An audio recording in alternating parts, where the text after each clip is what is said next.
Raccoon City. Literally. Oh wait, I gotta go to. Yeah, there's something about Baytown where it's just like it's an okay place, but once you go too far south from like Baker, there's like a big culture difference. You know what I'm talking about? I do. It's like I mean I like being here, but it's like well a lot of like because my route is like in the old part of Baytown, so there's a what I like to call colorful characters, Mm-hmm.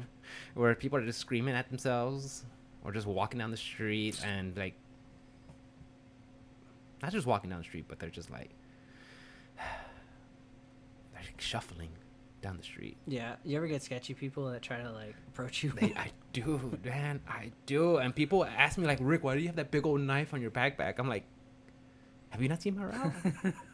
Yeah, and another driver, an older driver is like, have you not seen his route? Like, yeah, it's yeah. And they'll come up like some dude. He was it was like 1:45. The guy was drunk as a skunk, and he had like a styrofoam box full of food. He's like getting close, like he didn't say nothing. He just looked at me. I'm like, I just drove off. Dude. I'm like, what was he gonna do? Offer me a meal or A something? tithe. Yeah, like a tithe.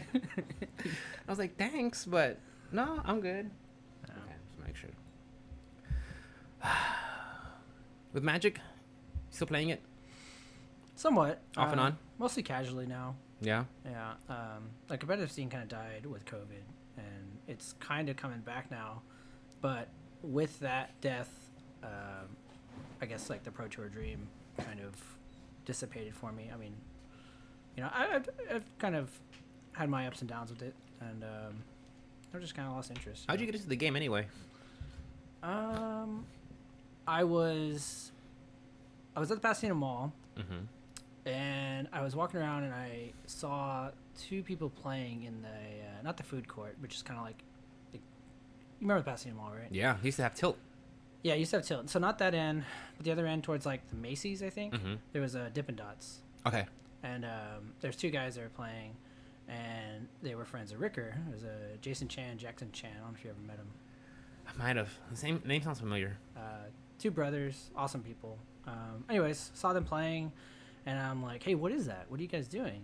And they're like, we're playing Magic. And I was like, oh, that's cool. That's cool. So what is that? Yeah, and so they kind of explained it to me. And they're like, you can go to that Walden Books right there. That's where I used to get my Pokemon cards. Exactly, yeah. So I went over there to get some packs. And I remember I opened up an Avatar Woe, this Prophecy.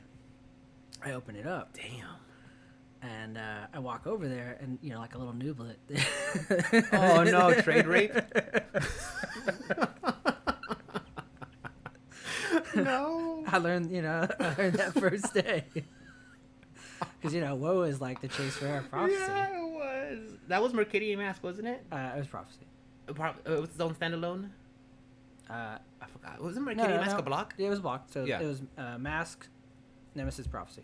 Okay, yeah. So Yeah. it was a part. Okay, it was part of the Mercadian Mask block. Yeah, so- exactly. so- Yep. Okay. Yeah. And so from there I just. Do you remember what year it was, roughly? 2003, 2002, Okay. around there. I think I was still in this side of town because I ended up moving from like Sea King area, Houston, to Pasadena and Yeah. graduating over there. But anyways, yeah. So then one thing led to another. Those guys knew Ricker. Everybody knew Ricker, right? And then I ended up meeting you, and then but you were playing before that. I started with Pokemon, and then I at the what's the mall on the south side of town off of Fuquay. Almeida Mall. Yeah, damn it. Yeah. And I used to play Pokemon there, and they had like a Pokemon league. Comic Zone. Was it Comic Zone? No, it wasn't Comic Zone.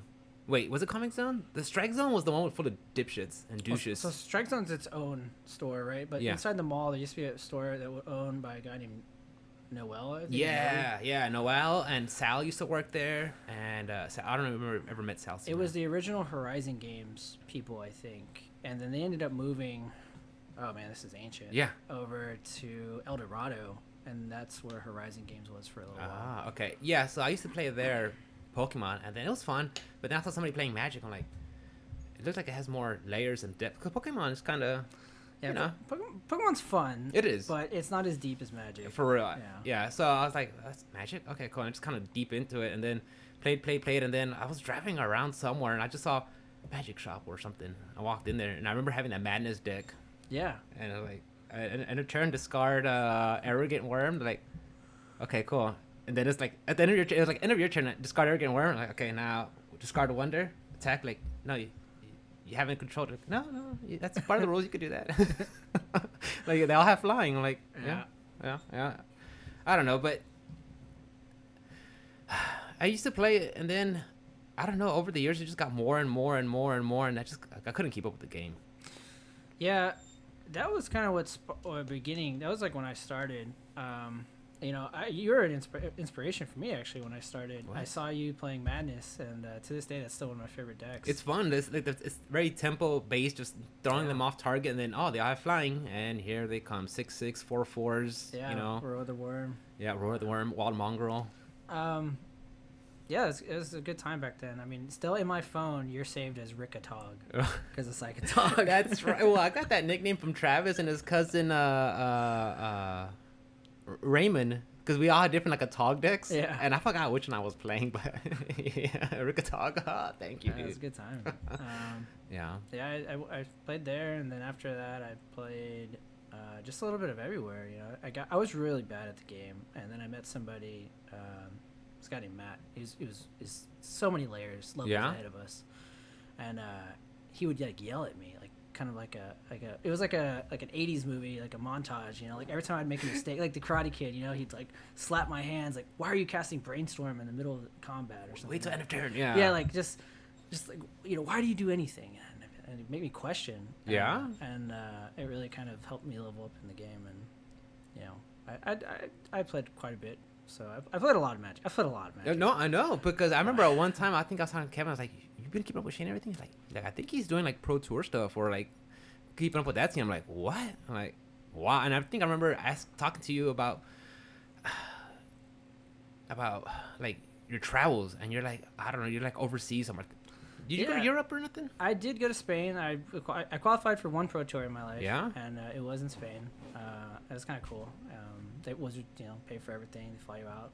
I got the room with one of my great friends. Yeah. And you know, I did awful, but I could say I made it was a jet lag. Blame it on the jet lag. It was a freaking jet lag and the food. You weren't prepared. Ben, you know, the funny thing about Spain is you can get a Coke for cheaper than you can get water. Like, and like everything over there is so weird. It's like what they sorry, like what they value. I mean, though? I'm sorry. I have it backwards. You can get water insanely cheap. Mm-hmm. Cokes are insanely expensive. Okay. Sorry, I was thinking about here for some reason. Yeah. So is it because they're imported and stuff? I guess they just don't drink a lot of sugary drinks. You know, so back then, I just would only consume Coke, right? So I would go over there and I'd be like, "Do you have Coke? Do you have Coke?" And they'd be like, "No, we have water." Agua. I'm gonna drink. Yeah, I'm listening. But yeah, I mean, I was on the Star City circuit, so to say. I won a couple opens, top 8 at 5 or 6 of them. Mm-hmm. I mean, been in invitationals. You know, played a lot of Wizard events. Been in Japan for a Grand Prix. Damn, that's awesome. What part of Japan? It was in Chiba. And then I stayed in Tokyo for a week with my family. I took my partner and my son out there, and we just kind of did the whole American tourist. Oh, dude, it's great. Yeah, it's great. You been in Japan? No, dude, I've been to Florida, Disney World, and that's it. I have not traveled, dude. I am like insulated from like the whole world, and it sucks. You gotta travel, man. I have it's not acceptable for you because the thing is, and I tell myself all this time, is like, I work so damn hard, and I'm on vacation. I got vacation coming up like in 2 weeks, and all I do is just like, hey, Mikhail, you want to just hang out and play video games? Like, okay, that's how we do it. It's just like, yeah, I enjoy it, but I don't want to just die and be like on my tombstone, like, hey, Rick, you chilled a lot. You know, I was like, what? There's so much to explore and see. Japan would be cool. There's nothing wrong with chilling, right? There's not because like that's actually some great things that you have. That's awesome that you guys can chill and have fun together. But you got to see the world. You know, even if it's just one time, there's just so much culture out there that's different from yours. You know, especially like architecture and landscape, and just when you go out there, the food is so much different. I mean, Spain's just such an older country that looking at the buildings, I guess, and just walking down the street, you can just see the oldness or the the antiquities. Yeah, of it. Yeah, I mean the people. It's a lot of things. You have this notion in your head of what something is, and when you get there, it's just completely different. Yeah. Right. It's like in Japan, one of the coolest things is you ride the subway everywhere, or everything's basically underground, the tram or whatever, and nobody talks to anybody. It's quiet. That's what I hear. It's silence. And like if you sit down, like they'll put the gaijin space between you because they'll put one space between. Nobody wants to get around you because you're the foreigner. Yeah, I mean, everybody's just kind of like nose down in their phones. But like here in the U.S., like if you go anywhere, everybody's just chit chatting loud, music playing, whatever. But everybody's so polite too. It's way different. You bump into somebody, and they're just like, "Oh, I'm so sorry," But it's cool. I mean, I enjoyed like the little things. The first day we got there, we ordered Pizza Hut, and it was like pizza with little hot dogs and corn on it. That's American. Is that what their idea of what American? Yeah, I think so. I think it's just like American companies. They set up shop over there, and they're like, okay, what are things that you guys like, and we'll implement that into the foods. So like is it Spain or Japan? I don't know. What's one of the Burger Kings in somewhere, and it was like almost all vegetarian. Really? And I was like, what the hell? Yeah, I saw somebody that I would see like in that plays fighting games. They said in Brazil they put mustard on their pizza. I'm like, that sounds Brazilian. Yeah. But yeah, I mean, you haven't seen like a lot of the 50 states. You haven't traveled around the U.S. Oh man. I know, dude. I'm such a homebody. It sucks. Yeah. It's okay. I'm not saying it sucks. It's just like it's boring. I know. I'm freaking boring. I'm like plain Jane vanilla ice cream. It's like, would you do anything, Rick? Like, no, just chill. Like even my coworkers, when I come back from vacation, like, you do anything? I'm like, no, just chill. Like, I just came back from Europe. I'm like, damn. Or I just came back from, like I was like, God damn it, Rick, do something. I think what holds me back is my dogs. Mm-hmm. I'm so like, who's gonna take care of my dogs? But the thing is, I could put them in a kennel and they'll be fine. No, man. When you want to go, let me know. We dog Really? sit. Yeah. Do you? My partner Myra, she was a veterinary technician for, I want to say about 8 years. Okay, so she knows what she's doing. Yeah, she takes care of animals. She'll house it. I mean, she doesn't care about the money. She just does it because she loves animals. Don't get me wrong. I'll pay handsomely because we did go to a cruise in 2018. That's right. Okay, I did go to Cozumel on a cruise. I forgot about that one. That's and I paid this lady. It was like one of Mikkel's co-workers' mother, and I paid her handsomely. But Jesus Christ, the quality was just complete mess. Like by the time I got back, the house was a mess. The dogs were going crazy. I'm like, I was like, okay. No, I mean, I think I gotta vet them next time. Yeah, find people that actually like hanging out with animals. Yeah, I think that's gonna be a secret. Yeah, that's like I have a friend. He used to travel quite a bit. Yeah, and Myra would just look forward to hanging out with their dog. Really? Like, she'd like love it when they would do it. She'd like, oh man, I can't wait to hang out with Winston again. That was their dog's name. And she would talk about it. Like, really? Just not even, they wouldn't even mention us for like 6 months, and she'd just try to be like, I wonder if they're gonna go on vacation again. So like find people like you're like that, reading newspaper. Yeah, man, I encourage you to kind of get out and travel, even if you just drive. Just go places and check things out. It's always kind of cool to see different sites. So Japan, for a whole week you were there? Yeah, I went to all the cities in Tokyo. So Tokyo, basically, it's like a giant city, but there's like sub-cities, right? Sub-cities, like Akihabara, and what's the one with like all the girls that dress up? Gurus? The Gwen Stefani area that she's always talking about. Harajuku, I think. I gotta look it up. So it's like a big. That's where I bought that backpack. So in Harajuku they have like a Supreme store, just like a Babe store, just whatever high fashion in Japan. It's really there. And it's just like a think of like a flea market in a way. So like you go. A bunch of stands. Yeah, there's like a bunch of stands, and when you're walking, everybody's just like, hey, I have these goods for sale, whatever, and it's like various levels of clothing, and it'll look very. Eccentric, right? There's maybe some like it is like anime. Yeah, like some anime themed girls, right? Like some skimpy outfits. And then you get in the back and it's like high fashion places where like people in the US would be like, oh my God, I got to go here and spend $1 million. Really? So it's really cool. How was like the whole translating part? I guess some of them are used to the tourists. Yeah, so they knew some English. Some people know English. I use Google Translate a lot. I am awful at remembering any Japanese. I learned like a few words. Maybe the basics, like arigato. arigato, yeah. But Sayonara. You kind of make do. Everybody that's there, they understand. They see you. You're American. Gaijin or whatever they call you. Yeah. Like a foreigner. You usually stick to the places that are designed for tourists. Okay. So, you can go deep. So I make anywhere I go, I always go to card shops. That's my thing when I travel. Like I always want to see what every card shop has to offer. Right. It may not be anything I'll buy, but I always like to kind of just browse. Like how does the other half live? Yeah. Kind of thing. So I went to every card store that I could in Japan. Right. I saw Big Magic. That was a huge one over there. But Japan's so small, so everything's very easily accessible. So there's a lot of card shops in a small area. Really? In a way, yeah. It was because everything here in Texas is so spread out. Yeah, Texas is so massive. Yeah. But over there, I guess I would imagine it's like New York. They're on top of each other. Yeah, so you can go to one place and then a 20-minute walk, you're at like the next big Magic store over there or Pokemon or whatever.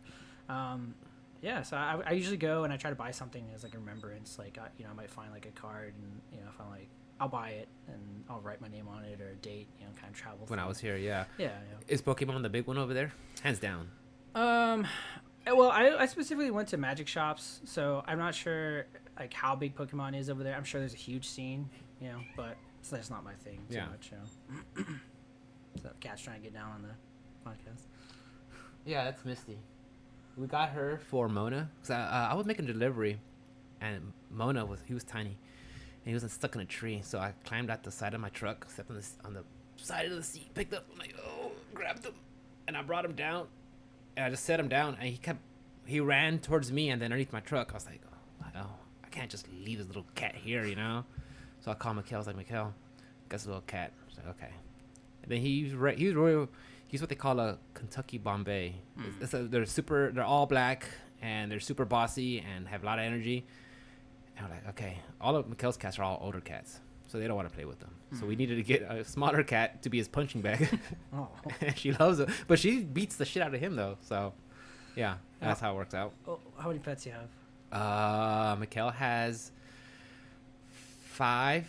6 cats. I have 1 cat and 3 dogs. So 5, 6, 9. Yeah, and then the rabbit outside. Yeah. Okay. So the hard part is making sure the place doesn't smell like a freaking zoo. Yeah. You gotta stay on top of it. Clean the cat boxes. Clean after your animals. Because I remember, but I'll make some deliveries, and I'm approaching some houses. I'm like, Yeah.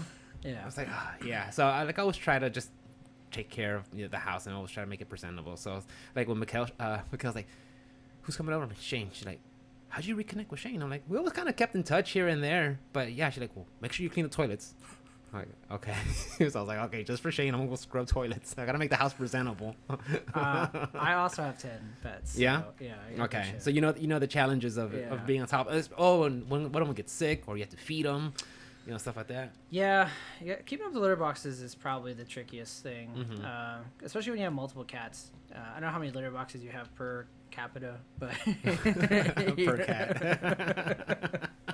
I like that. But we have there's always the trickiness. Like I said, the dogs like to get into the litter box and take treats. Yeah, yeah. Well, I'm fortunate. I have you said my dogs. They're pretty small, so I'm able to wrangle them up pretty well. You said you have a Cocker Spaniel. Yeah, he's so long. It's ridiculous, right? He's not a big dog, but he has the longest legs. So he'll If you leave him to his own devices, he'll just snake his way in there and pop him out for the other dogs. I was thinking of the dog from Toy Story, the little the Slinky Slinky. dog. Yeah. He's a good dog. So we have 6 cats, 4 dogs. My son has 2 cats, and then we have 2 cats, and then we have 2 outside cats. Okay. Yeah. Yeah.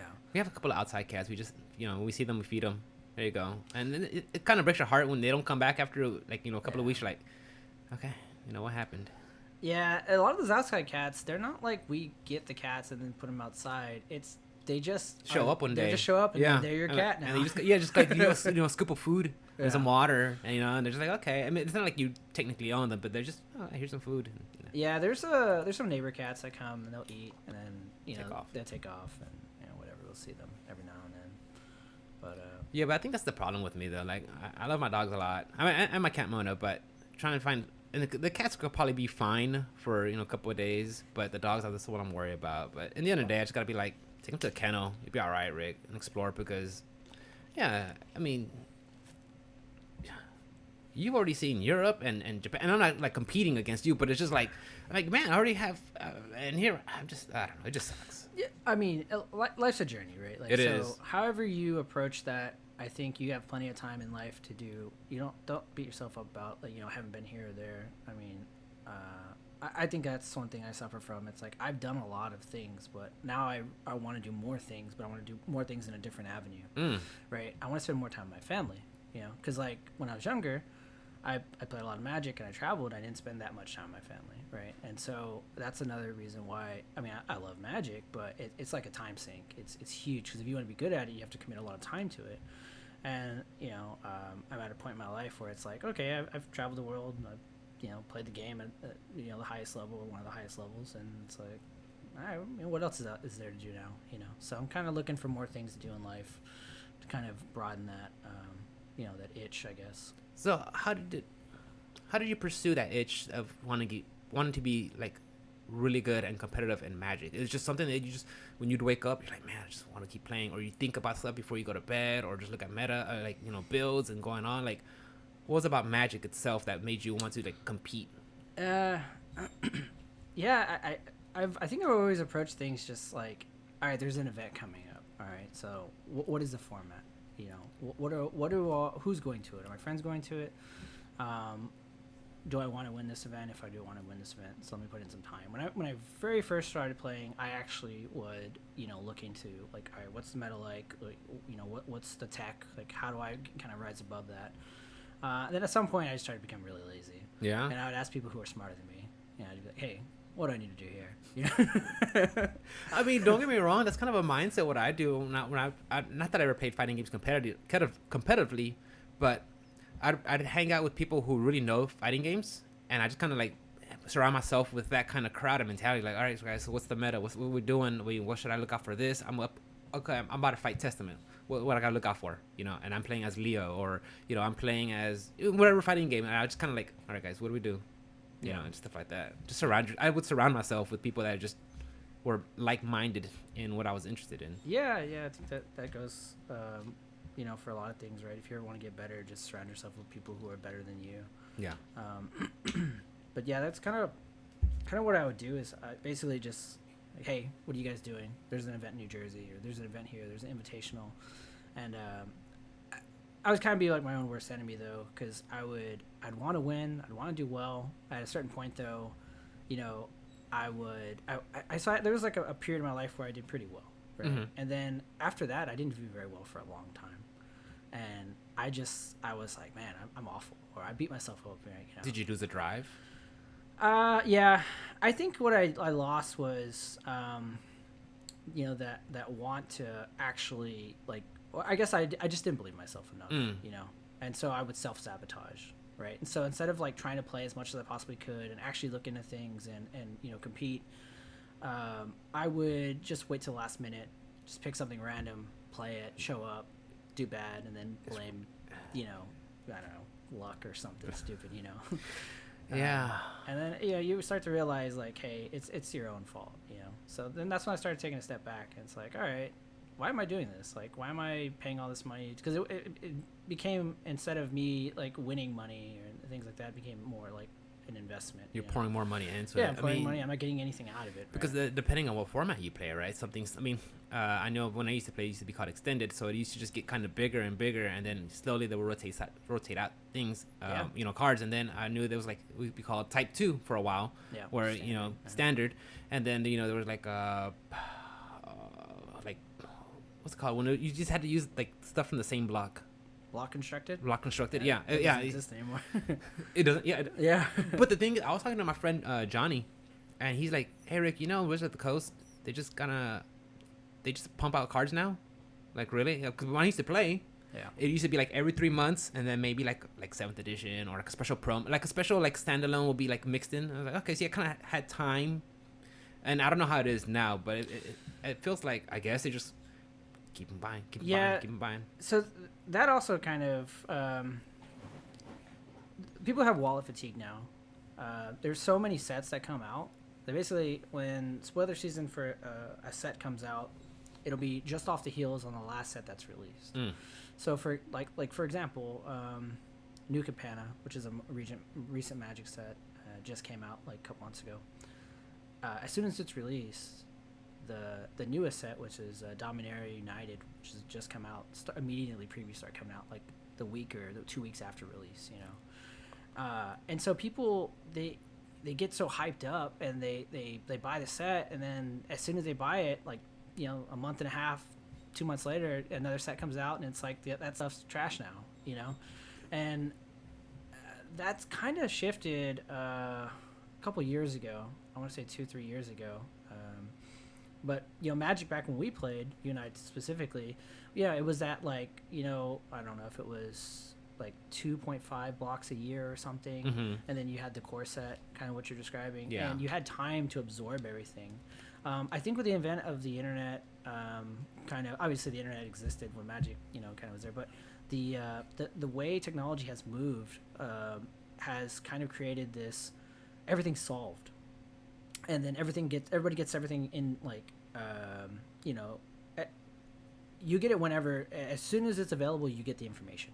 So I guess what I'm trying to say is, like, you know, you look at a set, you play the set, you build a deck, that deck's already beat, like, there's already a meta for it, and you know, the event of Magic Online and Arena and things like that, basically a deck is only good for like 2 weeks, so to say. That's right, because when I used to play heavily, there was like maybe inklings of Magic Online. What was the online? Was it called Magic Online? Yeah, where you had little Online, avatars. Yeah. You know, and you get digital cards like NFTs before they were NFTs, I guess. You know, and that was there was inklings of that going on. But yeah, I could see it now where the information is already available. They could start, you know, building like theory crafting. Well, theory crafting to me was just actually like looking at cards and like, hey, what's if you do this? But now, I mean, they got the information, put it out, and then find something to beat that, I guess. Yeah, so that's one aspect, right? Like, that's obviously like kind of more the competitive side. But I think Wizards kind of saw that, and they're like, man, these people are obviously just like soaking up this information at a quick pace, and they're buying everything we put out. So let's just keep putting it out as fast as we can, because they're still buying it. And the players, they would complain about this. They'd be like, hey, you know, yeah, we do want new stuff, but we also want to enjoy it. And we don't quite have the money to spend on all this supplemental project. So, like, a new set will come out, a core set, or not a core set, but let's just say, like, you know, a main set.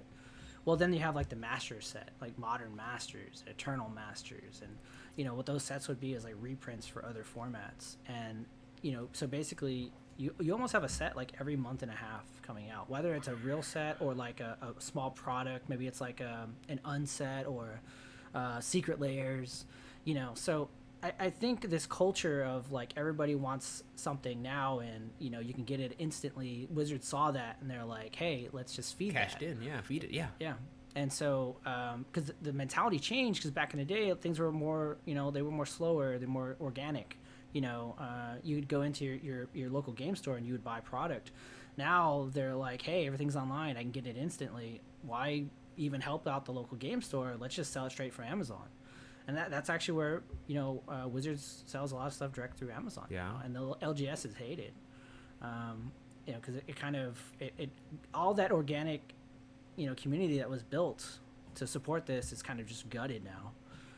So I know a lot of game store owners that, you know, it's just like owning a card shop nowadays. It's pretty hard. There's just so much overhead, and then having people to, I guess you have to really diversify, huh? Yeah. I mean, it's hard to be competitive, and especially a new product, when you can buy it online cheaper because you're getting undercut by Amazon. Yeah, right? And you get on your doorstep 2 days later, roughly. Yeah. And you know, I think that that whole mentality of us wanting to consume things, you know, instantly is kind of drove that. Like, Wizards saw that, and they're like, hey, let's feed this, right? So I think that's slowly destroying some of the game, at least for me.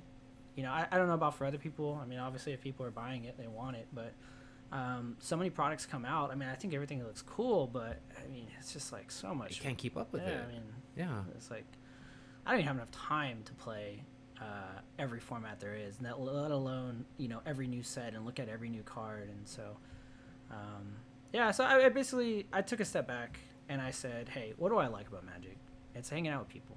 Yeah. Right. So like the whole time when I would play, I realized the only thing I really enjoyed was the traveling with my friends. Right. So I boiled down to, okay, I like old cards and I like hanging out with people. So I built some decks. There's a format called Pre-Modern. Mm-hmm. It's kind of like a community-driven format. It's not a real format. Basically, it's basically from 4th edition to Scourge. Yeah. Right? So you're encouraged to use the oldest versions of the cards, but you can use whatever, right? But it's cool because you get to play decks like Madness and Tog. Scourge was Onslaught. Yeah, Torment. Yeah, it was the one with all creatures. Yeah. Yeah. Right. Sorry, no, Legions with all creatures, right? The Scourge had Stifle, so yeah. But it's right before the new borders. Okay, yeah. Yeah, that's the whole point of it. Yeah. Yeah, I remember playing, and I saw Time Spiral, and they had during Torment they had Mutilation, -1/-1, yeah. mutilate. Yeah. I was like, man, that is so perfect for black. That's great. Then they had like Time Spiral, and they shifted cards from different colors, so they made like a Black Wrath of God. I'm like, yeah, Damnation. Yeah. Why does this exist? So I was just like, the flavor of Mutilate is perfect, so why does this exist? And then I was just like, okay, whatever. Even then, so Magic wasn't too bad for a while, even with the like. So they brought in you've seen the Planeswalkers, right? Like Jace. I think that's right. I left right when they were like being introduced, so I kind of knew what they were like. You gonna specifically attack them? Like, yeah, you could do that. I'm like, okay. Yeah, it definitely created a new dynamic on the game. I didn't like it at first because I was resistant to change, but ultimately it was fine. I think even with all the changes they've made a lot of weird changes. Like now there's double-sided cards that are just Innistrad. That's when that came in, right? Yep. I'm sorry for not knowing. I'm like, No, I kind of like. I don't care. I kind of look into it sometimes. Yeah, I don't care. It's not like you're the owner of Magic. You're not Richard Garfield. I don't give a fuck. Yeah, I fucking play Magic. Yeah. So yeah, I know there's double-sided cards, and I know Kamigawa had the reverse cards. I remember that part. So yeah, people, some people were up in arms and that kind of stuff, and it's like, all right, whatever. It's kind of unique, but I think I can live with all those changes, right? You play it if you don't want to play it. I think the thing I can't live without or I don't want to live with is the just dumping of these secondary sets and things like that. That part drives me nuts. It's like it's fine if you want to release all these things, just slow it down. We have so much time. Like you don't have to. It just feels like you're getting everything just shoved at you. Like I get it. Like I'm just here to buy your product, but you have to make me feel like I am. With so many cards coming out, some are reprints, I guess, of older cards. Yeah. And some some of them have to be very similar to other cards, right? I mean, unless they're like... Yeah, it's all rehashing. Sometimes you're like, man, this is eerily similar to this other card. Did you ever draft? Yeah, I used to like that format a lot because to me, I feel like you as an individual would have to find the value of a card and... Exactly. But so when you draft, what do you do, right? You build your deck and you're like, okay, I need my 2-drops, my Grizzly Bears, right? I need some mid-range, some bombs, some removal. Right? Yeah. Exactly. So they just take the removal, rehash it a little bit, add a little spice, change the name up, whatever. But they're all basically similar cards, right? Yeah. Same thing with like, how many Grizzly Bears are there? There's a lot of Grizzly Bears. There's a lot of 2-mana 2/2s. Okay. And maybe it's a 2-mana 2/1. Maybe he can't block or whatever. But they're all very similar cards, right? So the common chaff, all that stuff is very rehashed. The uniqueness in the cards come from when they kind of change some of the mechanics or whatever a little bit in the gameplay, and that's the beauty of Magic, is that it's so deep, right? You can have like so many combinations. I mean, I think somebody made a Turing machine out of Magic cards. I don't know if you've ever seen that YouTube video. A Turing machine? Yeah, like they made their own like computer basically out of Magic cards. I gotta look that up. Yeah, check it out. It's actually pretty cool. So I mean, it's pretty awesome that the game has kind of existed and evolved over these years. Since '93, right? Roughly. '93, yeah. I think officially '93. I think they're Jesus Christ. '92. That's a long time. It is a long time. Yeah. It's like, what is that, 30 years? About to be, yeah. Yeah. But I mean, it's fun. It's still fun. But so you ever play like EDH? Any of those formats, Commander? I know the guys were playing for a while, and I thought it was cool, but I don't know. I've always been, when I like something, I want to be super competitive. Like, no, I want to kill you. I want to destroy you. It's a weird thing to get into because you got that competitive. And then someone's like, you're fighting somebody, and then someone comes in like, screw this. You know, I don't know. I've had that competitive mindset. Like, I want to destroy you. Yeah, so I'm not very good at politics. Me neither. I'm a bad liar. Yeah. I'm a shitty liar. I get salty. Me too. I get mad. I'm like, bitch, do it again. I tell my friends I'm the least competitive friend they have. They're like, no, you're the most competitive. I'm like, yeah. Especially when it comes to like fighting games. I'm like, one more set. One more. I mean, I'll tell them, you know, you didn't really win that one. I lost it.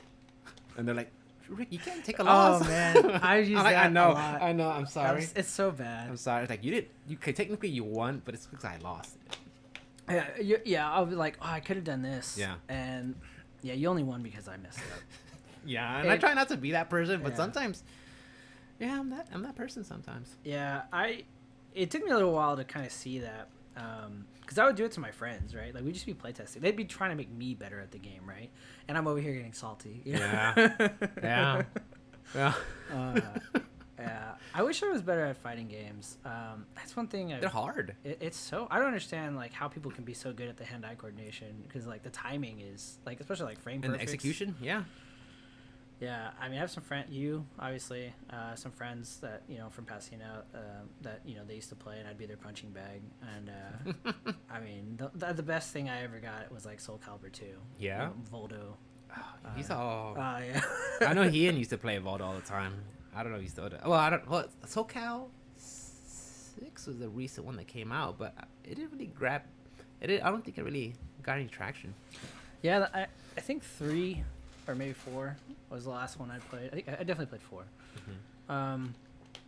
Yeah, I don't know if it's just my ability to hand-eye coordinate, or I just don't put enough time in.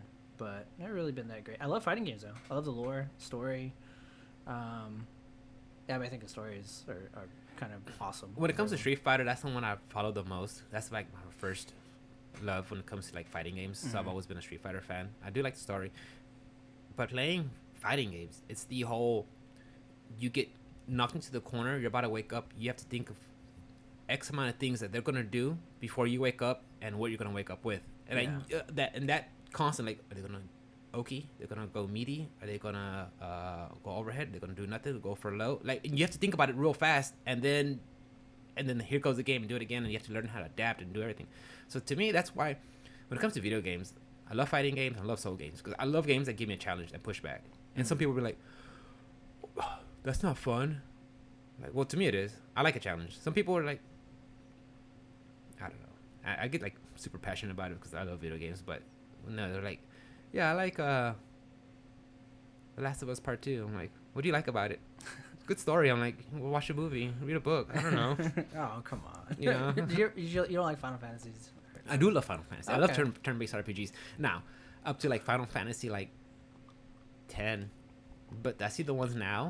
I'm just like, yeah. Did you ever play the was it 16? The MMORPG one? Final Fantasy 14, the MMO. 14? Yeah. Did you play it? No, I tried it, and then like I used to play a while back in the day. I was like, this is just go collect 10 Scarab beetles, and then people are like, oh, it's a really good story, and we gotta get to the end game. I'm like, dude, I'm gonna have to spend X amount of hours to get there. I have a full-time job. Yeah, it's a 2.0 job. Yeah. Yeah. Oh, you rated, right, in WoW? I played WoW. That's a real job. To be on top of things. Yeah. And I remember the kind of person it made me. It was like, again, super competitive. Yeah. Gear drops. I just became vicious, and I want it. And they just, I don't know.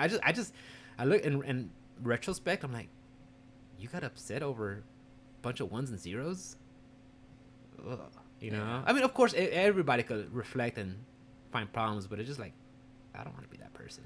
Yeah, I started playing WoW pretty heavily when Classic came out, and the whole Magic thing kind of just, instead of playing Magic, it was just all about WoW. So I would delve into Just it. shifted one to the other, and something had to suffer for that, right? I mean, the Magic took a big hit. Yeah, Magic. Well, that's the biggest thing. Oh, you're already on your way out. Yeah, as I've gotten older, I've realized the biggest thing that I regret is like not spending enough time with my family. So like that's the most important thing. That's right? the most important thing. Yeah. Like at the end of the day, your family will always be there for you. Yeah, you come home to your family. Yeah. Yeah. I mean, I guess WoW will always be there for you too. But it's like they will always be there for you for sure. I'd be like, I gotta log in and get Omnibuff. Or whatever. Get all my buffs, get all my consumables ready. Yeah, gotta go farm for materials. Your partner's over here like, hey, you want to go get some dinner? Like, sorry, I literally can't log off until 9:30. I'm sorry. Dinner's ready. No, it's okay. I'll just eat it later. Yeah, I remember having a part-time job, and I would like wake up, roll over, turn the computer right on. All right, let's go. Yeah. All right, time to go to work. Okay. I can't do that. Me farming for Black Lotus and for motes of life, so you can work on craft items and stuff like that.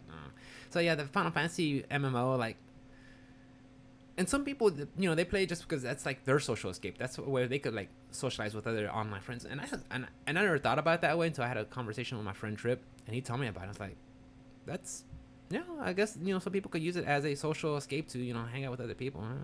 Yeah, for sure. I mean, I've never been that kind of person. I'm very like, if I know somebody that's playing a game, I'll play with them and I'll stick to them.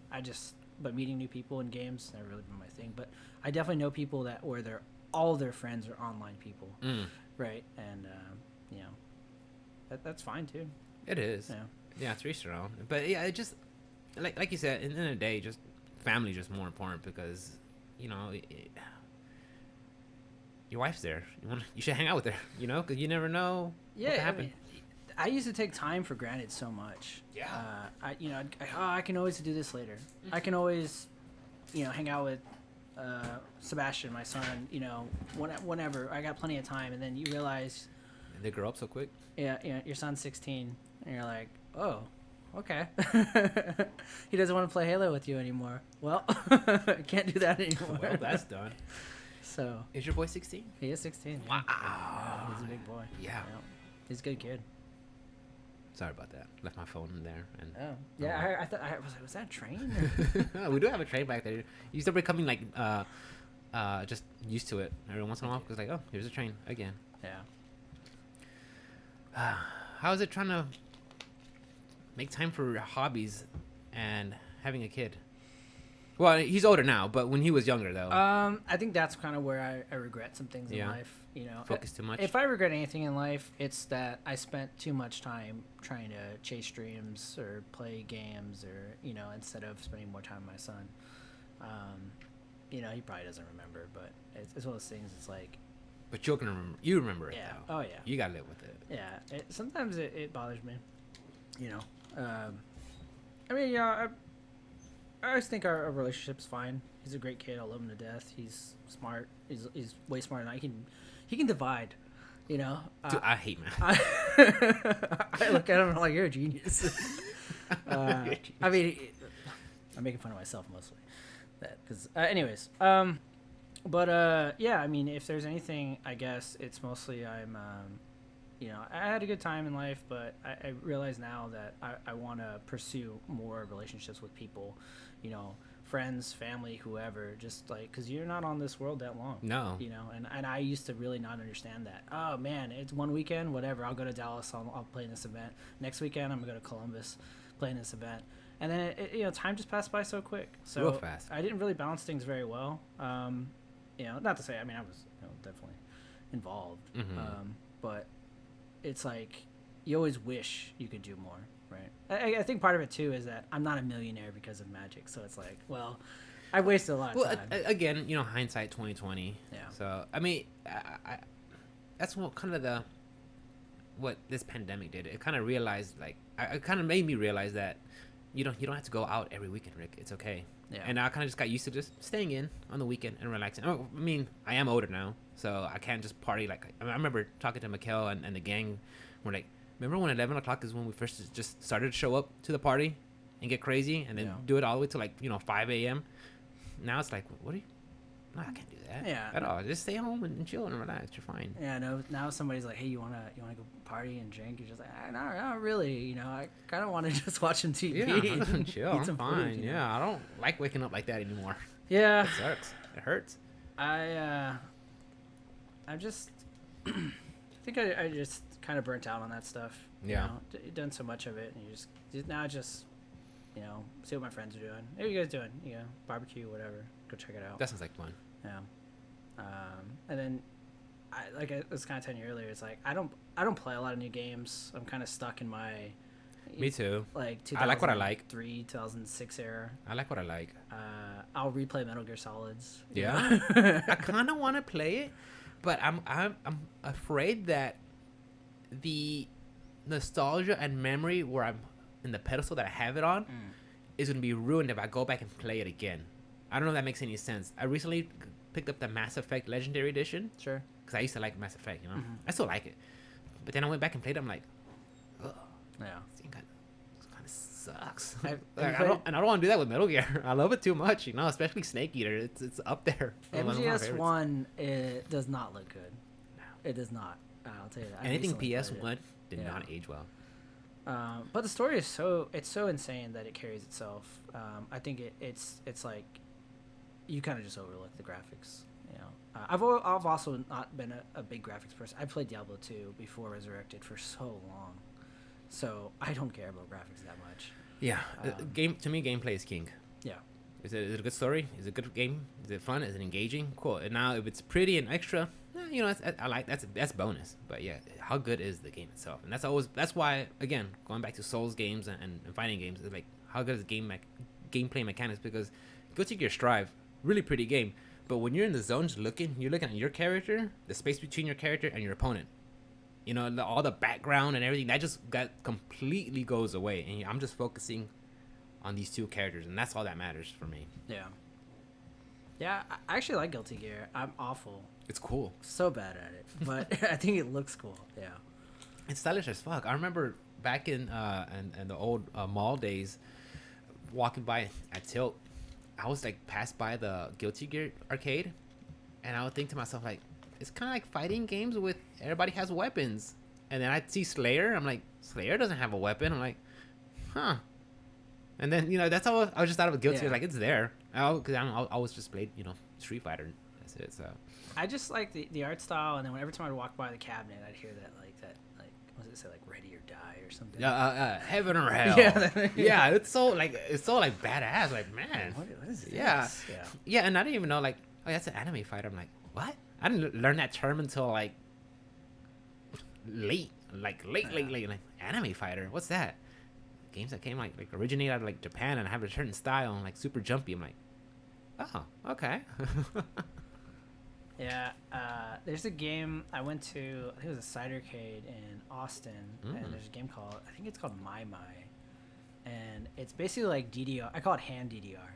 So you play with your hands. Okay. It looks like basically there's like two washing machine looking type cabinets side by side, and it's kind of like, you know, like a Bop It type of style thing, you know. But you do it to like, you know, anime music or whatever. I love that game. Yeah? Yeah, I can only find it in Austin. There's like a website where you can search like cabinets online that people. My? I think it's called My. Yeah. Do they have MEI? Do they have like a soundtrack or something? 'Cause I would like to look it up. I'm sure. I've only seen the cabinet once, but I spent like hours. It was we were like my friend was in the top 8 of an event in Dallas, and we are like, well, we're gonna be here all day, you know, because he's gonna probably win. Like, well, I have a friend who's he's insane at the game. All right. Anyways, so me and my other friend we're just chilling. He's drinking, playing some games. I think he's playing like Pac-Man or something, and I'm just going ham. Dude. I was like, because my leg coordination on DDR is so bad, but my hands were pretty good. I was like, okay, I could do this. I was stoked. I think I have a video of me playing somewhere. I see that. You know, I wasn't playing on like some crazy speed or anything, but yeah, I was like, all right, when I buy my house, I'm buying this cabinet. Okay. I don't care where I'm sticking it, but. Yeah. You know, sometimes my friend Johnny one day we're hanging out. He's like, "You ever heard of City Pop?" I'm like, "No, what's that?" Bunch of like Japanese pop music. I'm like, "What?" But like from the 80s and stuff. And like I have like a City Pop playlist, and I just play it all the time. Mikhail's like just used to it by now. At first she's like, "What the hell is this?" like City Pop. And I just play it all the time now, dude. I'm a freaking weeb. I'm like, thanks, Johnny. Thanks. I have like a playlist and just okay. Yeah, I could tell you sent me that random music one day. I was like, all right, this guy's deep. he probably has a VR a waifu. Hey man, I don't judge. You know, a hologram wife. Whatever you're into. Yeah. Yeah, but going back to all the games that you do like and what you stick with, like, yeah, again, I'm in the same boat. What are your thoughts on Death Stranding? I have kind of mixed thoughts. Yeah, same here.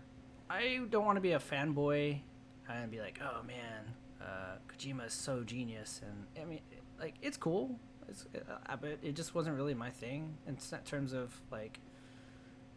The story's just so deep. It is. It's so much. It is. I need you to dumb it down a little bit for me, okay? Spread it out between a couple of games or something, or give me a wiki. Yeah. I'm also not really a big fan of casting famous actors in the roles of games. It's kind of cool in a way, but I mean, I love Mads Mikkelsen.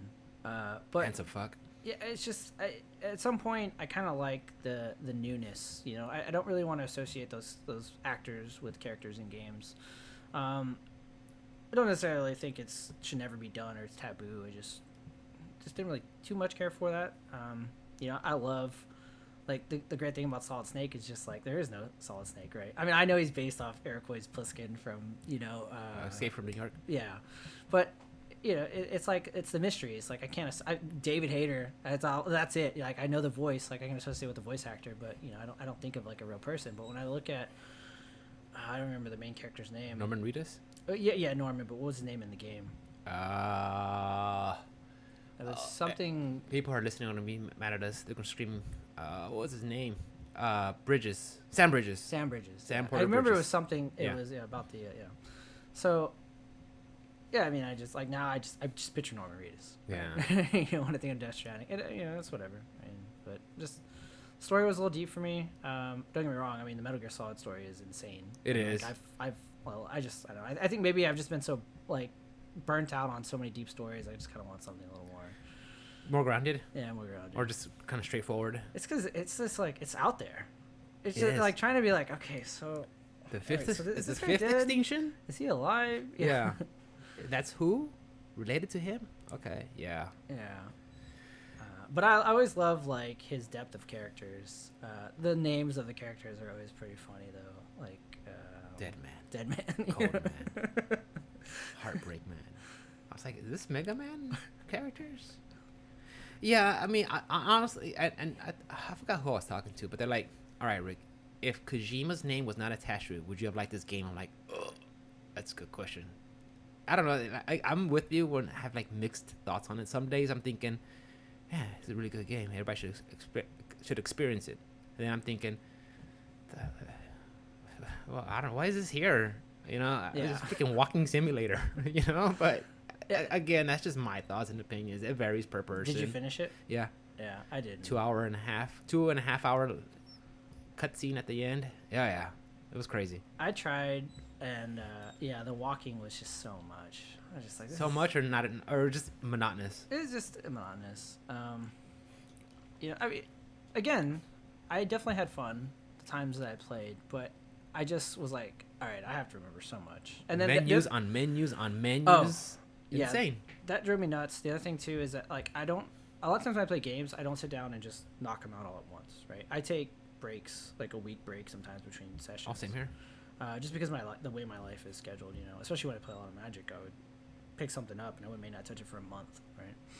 And so because I would be like, all right, where are we again? Yeah, you're right. I wish Dragon Quest does this, but they'll have like a previously on, like since you last saved, it'll tell you just a snippet of the story, what's going on. Oh, okay, nice. I wish more JRPGs did that because, I forget. Yeah, I wanted to try the one you suggested. Was it Persona 5? I love that game. I always see it every time I go to GameStop. Persona 5 Royal. I like that one. You know one I've recently been playing? I just recently finished also. And I enjoyed it a lot. And I was surprised that I enjoyed it. It was 13 Sentinels, Aegis Rim. Mm-hmm. It's very narrative driven, but there is some RTS. You know, like one half of the game is the story part, and then the RTS part, and it works really well because you could jump from one to the other and play it. But the story, the whole time I was playing, I'm just like, no. Oh my god! You know, and I was playing on the Switch. So the Switch is perfect because, you know, before I go to bed, I could play a chapter or two and just knock it out. But I would suggest, if you have a chance to play 13 Sentinels, give that one a shot because I thoroughly enjoyed it. And you know, at first I was like, oh, I know it's story driven. I'm kind of anti-story driven games, but I was like, it's really good. You're really good. I'm glad I could quote Metal Gear Solid with you, and you could pick it up, and I'd be like, "What the fuck?" Oh man, it was such a development in my life. It was. I didn't really have the best childhood, and I remember that game kind of helped me escape from just everything. Yeah. Right. I mean, it's like this entire. I remember I would get in trouble for just like really random stuff, right? And I would play with the sound down, and I would sneak out my PlayStation 1. And I would just sit there and like just watch it. Yeah. And be like, oh, everything's perfect. Like the story's so cool. I loved it. Yeah, you know who Master Miller is, and his neck is not over, and following him, and like, wait, he had the recessive genes all along. Well, yeah, that was the first kind of game where I was like, this is possible. You could do this kind of storytelling, because before then it was like, play Final Fantasy. Yeah, okay, you know, but to have it like voiced out like this. I can't recall anything like that. Yeah, so I've never seen anything like that, right? So I didn't really play deeper, or anything beyond Sonic, right? Like when I was a kid, I had a Sega, and I played a lot of Sonic. I didn't have a Super, I never played Mario or anything, so I went from a Sega to a PS1. I did play Pokemon though, so you know I did have that little bit of a bridge. On the Game Boy? Yeah. But when I played Metal Gear, I just like, you know, you're swimming in the very beginning, going up every day when I work in Pasadena, right? We have a suite on the second floor. Every day when I ride the elevator, all I hear is a ding, going up to Shadow Moses from the bay door from the dock. It never fails. I mean, because I've replayed that game so much when I was younger, you know, to try to get better and better score. To see what your ranking is, your code name or whatever at the very end. You know, to try to have infinite ammo and everything. I think the only part I didn't like about that game was when you had to get the key cards. You had to go freeze them and warm them up. Yeah. I just remember that being part like that was like what, disc 3 or disc 2? Disc 2 or disc 3? Yeah, I just remember like this part sucks. Did you die on the torture rack? Well, not die, but did you let Meryl die? I don't think so. I know I had like several playthroughs where she did like one you escape with Otacon and then one you escape with Meryl. Yeah, so I don't know which one's canon. Did you press the button fast enough, or did you use a screwdriver? You use Oh, that's the hack. You kind of like tilt it, right, or something like that. So, you know, you have to like hit the circle button or whatever, right, when you're getting tortured, because he's all like, yeah. So that's a pretty good snake. I like that. So, oh man. So all right, I'll tell you this story. Yeah. Okay. So years later, when I'm older. Hold on, give me 1 second. Yeah. Excuse me. Yeah. I can't beat it, right? And I'm like, how do I do this? And my friend's like, dude, you gotta use a screwdriver. And I'm like, what are you talking about? He's like, yeah, so grab a screwdriver and grab the remote and just rub it really fast. And it'll input like 3 times faster than what your finger can do. And sure enough, right, I do it. No problem. That same friend, so I don't remember how I got my copy of Metal Gear Solid, right? Like, I don't know if I borrowed it or stole it or what, but like I said, I was scrappy, right? In the game, it tells you to look on the back of the CD key for the codec, right? I didn't have the case, back case, right? So I go to my friend and I'm like, hey man, do you have Metal Gear, right? And he's like, yeah. And I was like, I need you to tell me the codec to find Merle's. Yeah, because I was so stuck, I didn't know what to do. And he's just like, okay, it's 1 for 1.90 or whatever. Yeah, I think that might actually be it. We'll look it up. And sure enough, you know. Anyway, so that same friend was like, he's telling me about the screwdriver technique. So. Did he also tell you about the port on the second side and then stuff like that? Yeah, I think he might have told me, or I might have read it in like Game Informer or something, you know. But yeah, I mean, I I love that one so much. Two, a lot of people shit on two. Two is actually my favorite, one of my favorites. And it's hard to say it's better than one, but I love Raiden. Yeah. Yeah, I'm a Raiden fan. Yeah, I think people are really upset because you start off as Snake and then here comes a switcheroo. Yeah, yeah. I mean, I was definitely kind of like, man, I want to be Snake so bad, but I just grew to love him. You know, I'm like, this guy's cool. He's got a sword. He just flips. Yeah. It's not to love. No, I thought 2 was pretty fun. I didn't finish 3, Snake Eater? which is like a cardinal sin. I've heard. You know, Yeah. everybody loves 3. I do. I don't know. I'm just not a big fan of the whole like 70s era. Just Even like the intro, the music, Snake Eater, they're like, yeah, it's kind of like, like a James Bond. Bond, Yeah, yeah. like a Bond style. And I was like, But I've been told it's like hands down like one of the best ones. you know what's a good one, though, which I was pleasantly surprised to play, was Peace Walker. For the PSP. PSP, yeah, but it came bundled in a HD collection, and on the Xbox, and I played it. I'm like, wow, this is really pretty cool, and you could like recruit people for your mother base and everything. And I guess Kojima implemented some of that into Phantom Pains, and I was like, okay, this is some of the origins of the some of the seminal moments of that, brought it into that game, and I thought that was really cool. And Peace Walker just surprised me. I was like, this is a handheld game? Yeah. Like, wow, okay. I mean, or it was a handheld game when it was released, but I was like, this is not too bad. I enjoyed it a lot. Yeah. Yeah. Yeah, I didn't play it. I kind of, that's one thing too I need to do is actually go finish these games. I've been playing Final Fantasy VII for 15 years now. I love Final Fantasy VII. I come back to it like every 1 or 2 years and just play it again. Did you play the new one? Yeah. The remake? What'd you think of it? That's good. Yeah. That's good. I have no problems with it. I mean, okay, I have some problems with it here and there, but it's nothing major where I'm just like, oh god, I hate that it exists. Did you know it wasn't complete when you bought it? What do you mean? Like that it was only just It's like, gonna be the first chapter? part? Yeah, I knew that part. I had no idea. Yeah. I was so mad. Well, I kind of realized, like, the OG game has so many areas and events to go on. It's Yeah. like, how can you possibly make this in the current, gen at Yeah. the time? So it's like, it has to be episodic releases. So, I was yeah. figuring it out as I was playing because I was like, man, this is taking a long time to get out of the slums, And I'm like, huh, okay, whatever. But Oh, Sephiroth is here already? Okay. I was like, what is this? I thought I bought the whole game. And But- yeah, and being such a fan of the OG version and looking at remake, I'm glad it exists because it's a way for people that have never played it before to get into and maybe want to visit the OG version. But at the end of the day, it doesn't take away from the original version. So that's Yeah. why I can't be mad at it. Some people are like, well, it's not true to form. It's like, how can you possibly make it true to form with that in that scope and that massiveness? How can you make that fit into one game? Like you can't. I mean, can you imagine going to Cosmic Canyon? Can you imagine going to North Crater? I mean, those are going to. I don't even know how they're going to do it in. How Square Enix is going to do it. How'd you feel about the combat change? I like it because I feel that even though it's they added, it's a lot more action, it still feels in its core, it's still turn based. Because if you want to do it right, because I've been playing a hard mode, if you want to do it right, you still have to take turns and do proper commands to get the stagger effects. If you just go in there, I'm gonna just hack and slash the shit out of everything, kill them.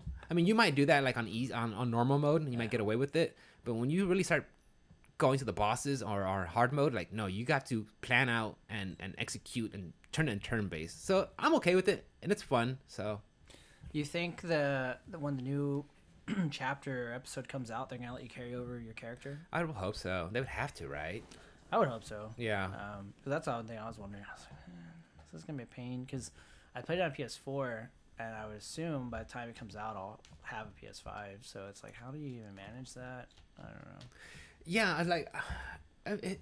Yeah, because it's like, are they gonna let you bring over all your high level materia and weapons, and then you're gonna beat or maybe they're gonna scale it to your weapon stuff? They could do something like that, and I guess if I had to start from zero, though, I'd be a little miffed.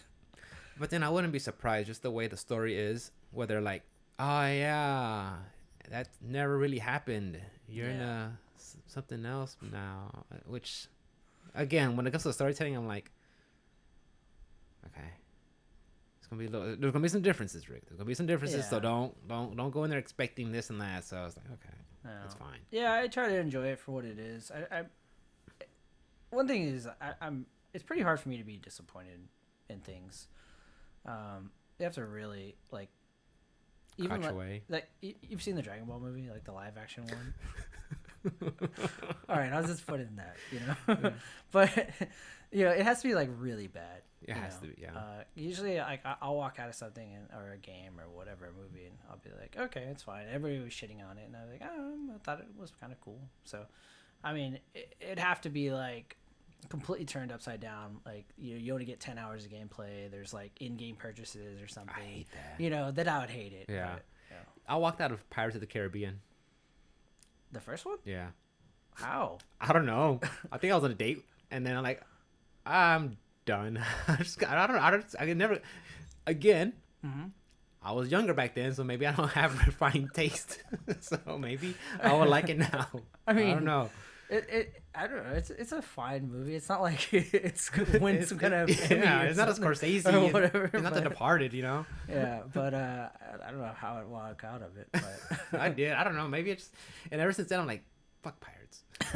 I am not a fan of the newer ones per se. The first one, the thing about Pirates is, for me at least, is I can only take so many pirates. Right, the change of scenery. I need some location. How many times you could have in these adventures on the ship? Right? That's true. Yeah, how many? So the first one, I don't. That's why I understand how you walked out of the first one. The first one, it's like, oh wow, this is different. Okay. The second one, okay, whatever. Oh, more pirates. The third one, you're just like, More pirates. all right, come on, man. Undead pirates. Yeah, I get. Yeah, maybe I didn't give it a fair shake. I didn't. I went back and saw the Star Wars movies, and I still think the OG versions are the best, and then the 2000 ones are second, and then the Disney ones are third, in my opinion. The Disney ones, I look at them I'm like, okay. You like Kylo Ren? Adam Driver or Kylo Ren? No, Kylo Ren. No. I don't like That's him. fair. I don't like him. Yeah. Do you like Jar Jar Binks? No. Yeah. See, I like both those characters. I'm sorry. Misa. Okay. Have you heard the theory about Jar Jar being a secret Sith Lord?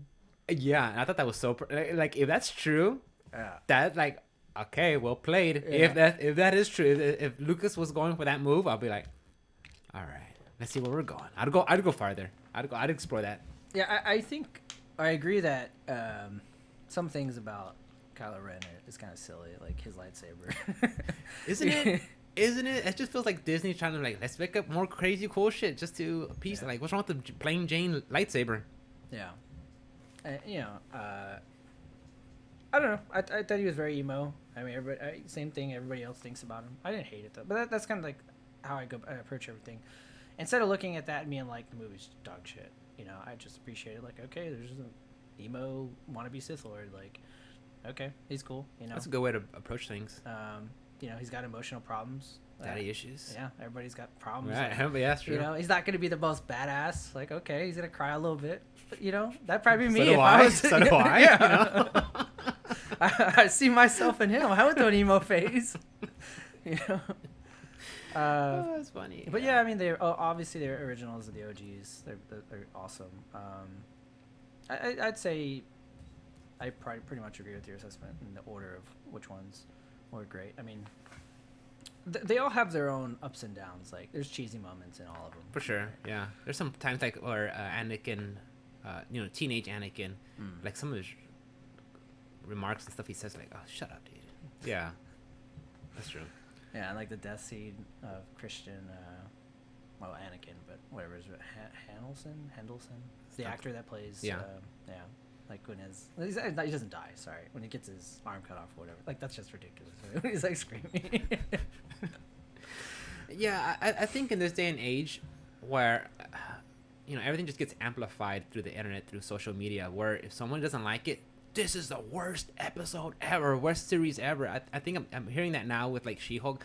Like, I don't think She-Hulk is the worst thing ever, but some people are just like, this is complete garbage. I'm like, it's okay. It's an okay show. It's not great. It's not terrible.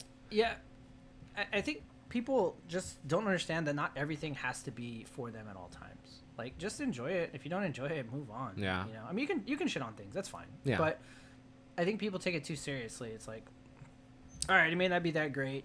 You know, you may not. I haven't watched She-Hulk yet. And I did see like a clip of like Her twerking. Yeah, her twerking and making the salad. It's like, okay, I think that's kind of cheesy.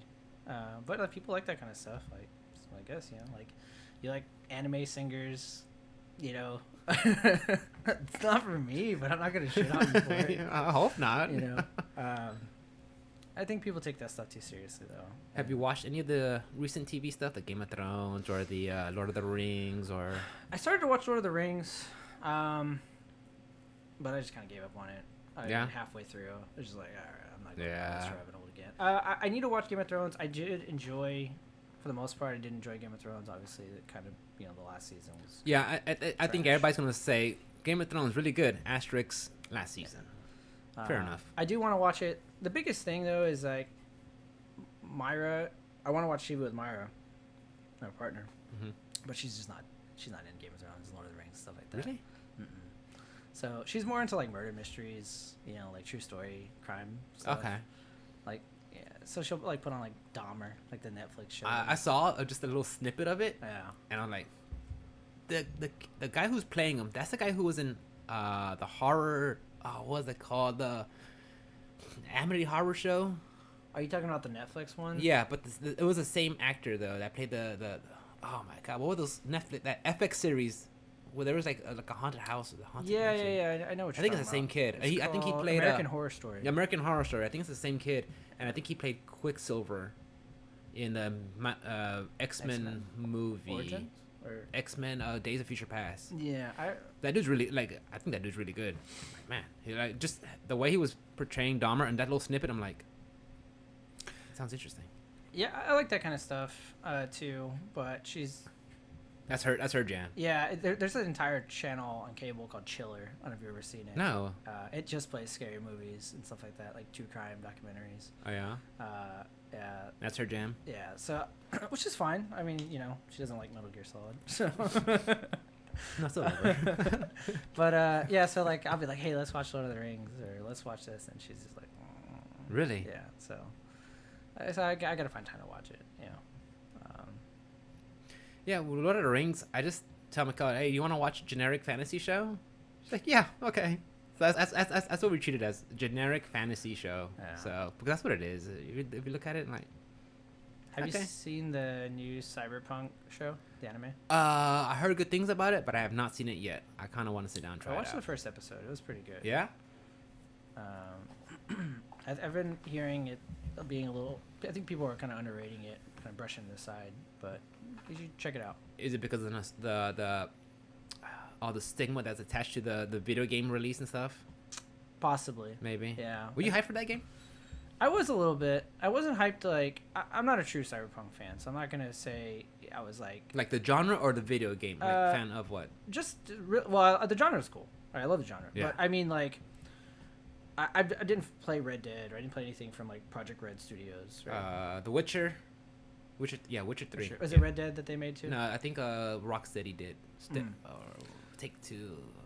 They made... I know they made The Witcher. There was, like, another game they made, too, that everybody loves.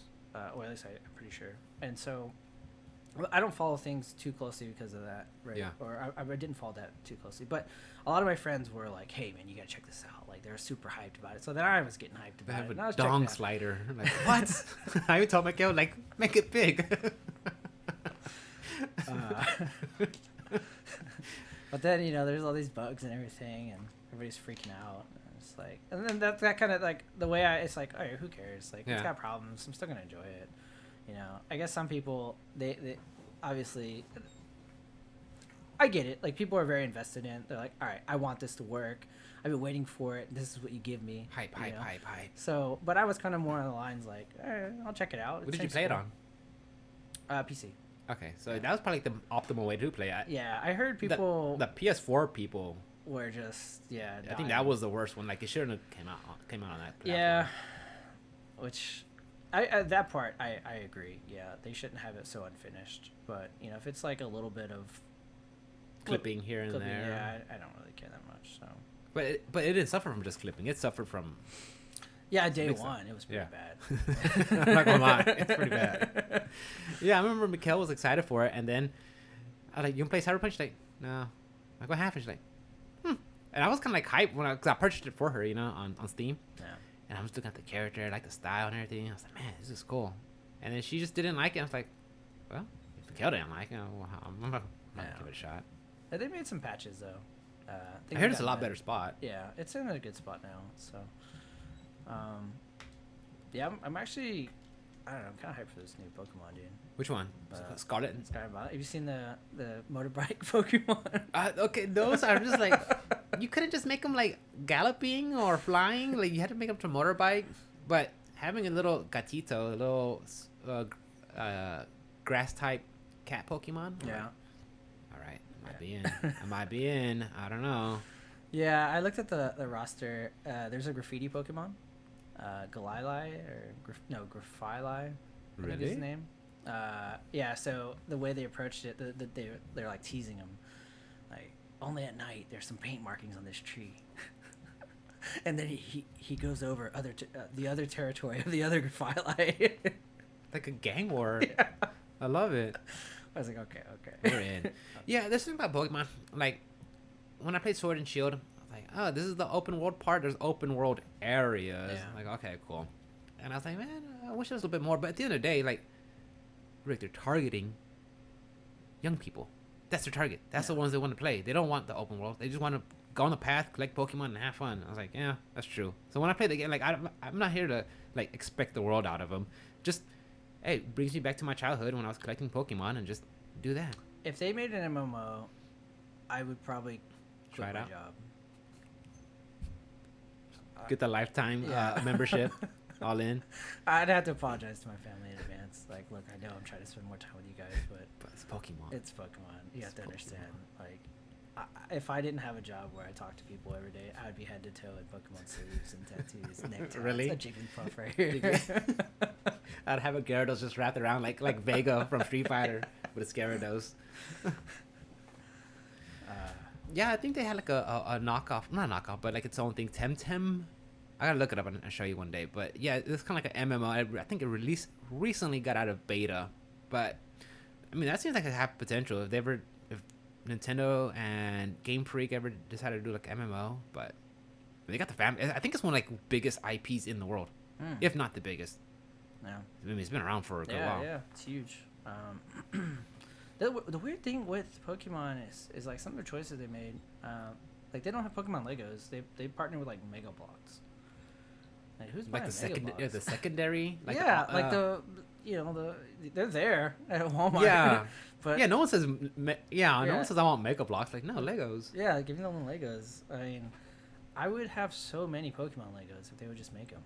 Just take my money, please. And collect them, put them, assemble them, and then just put them on your shelf or whatever. Yeah, I mean, are you a pop guy? I don't see any here, but I was. Yeah, I think they're so silly. I know. I had them for I had a few, and then my friend Dirk was moving. Like, I have all these pops. What do you want to do with them? I was like, I'll take some, and then I looked at them, and I was like, man, these guys are all boring. Yeah. So I have a few, but I was like, I'm not gonna put them in here. Yeah, I think teach their own. If people are super committed to pops, that's whatever. But yeah. I bought one or two. I bought some like Pokemon ones, and then I was kind of just like, what do I do with these? Yeah. They're just figures. I mean. And they're all generic, lifeless. Yeah. Looking at you, staring. But I'll go to card shops nowadays, and they'll be that's all they have is pops. I hear. I'm just like, what is this? Like, come on. And I guess it's a huge market. I mean, I just never really been too deep into it. I make some deliveries, and I look at the box, Funko. I'm like, I already know what's in here. Yeah. And I'm at the same house again. I was here just like 3 days ago. I'm like, I guess people must really like them. Yeah. And like I said, I got a few. I thought it was cool, but after a while, just like, I don't know.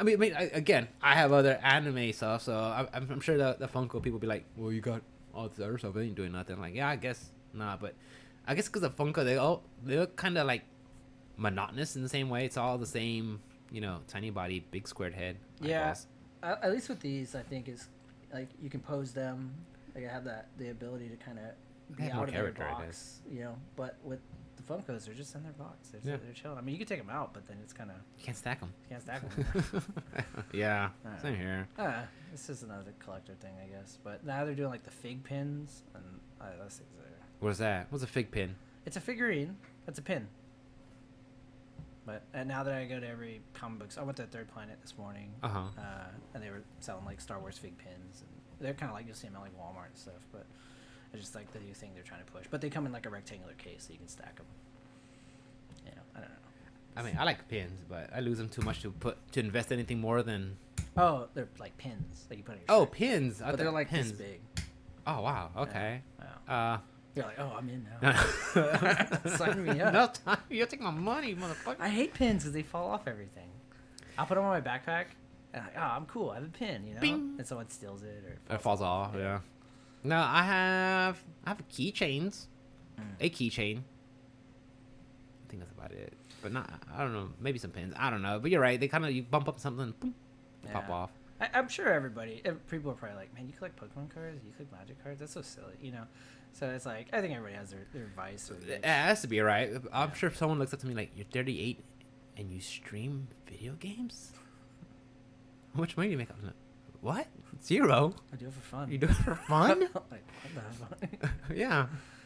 Yeah, I guess everybody has their own little weird quirks. So yeah, that's another reason why I try not to shit on other things because at the end of the day, if I retrospect and look at myself, I was like, Rick, you got some stupid stuff going on too. So you can't really throw stones. You live in a glass house. I think that's a very important skill. Is because when you don't appreciate other things or just understand like how everyone else lives and you just shit on everybody, it's kind of like you can't enjoy life. So the ability to kind of think about things and be like, whatever, if this person like Pops, because who am I to say that Pops aren't cool, but I try to do that. I used to be kind of more negative, and I try to be more open for things. There's some things I do gatekeep, like when I play Souls games and people talk shit about it, like, yeah, it's because you suck. It's fun to be rid of your friends, but I think being inclusive as much as possible for people is important, because you'll drive, like, it's like Magic. Like when I used to play at card shops and you're like you hanging out like the best people in the shop, and then the noobs are trying to play, and then they feel like they can't fit in because or they're playing Yu-Gi-Oh or something. Nobody wants to talk to them or whatever. And then you have no opponents. That's true. So you got to have the scrubs. All right, guys, we'll take a quick break. BRB.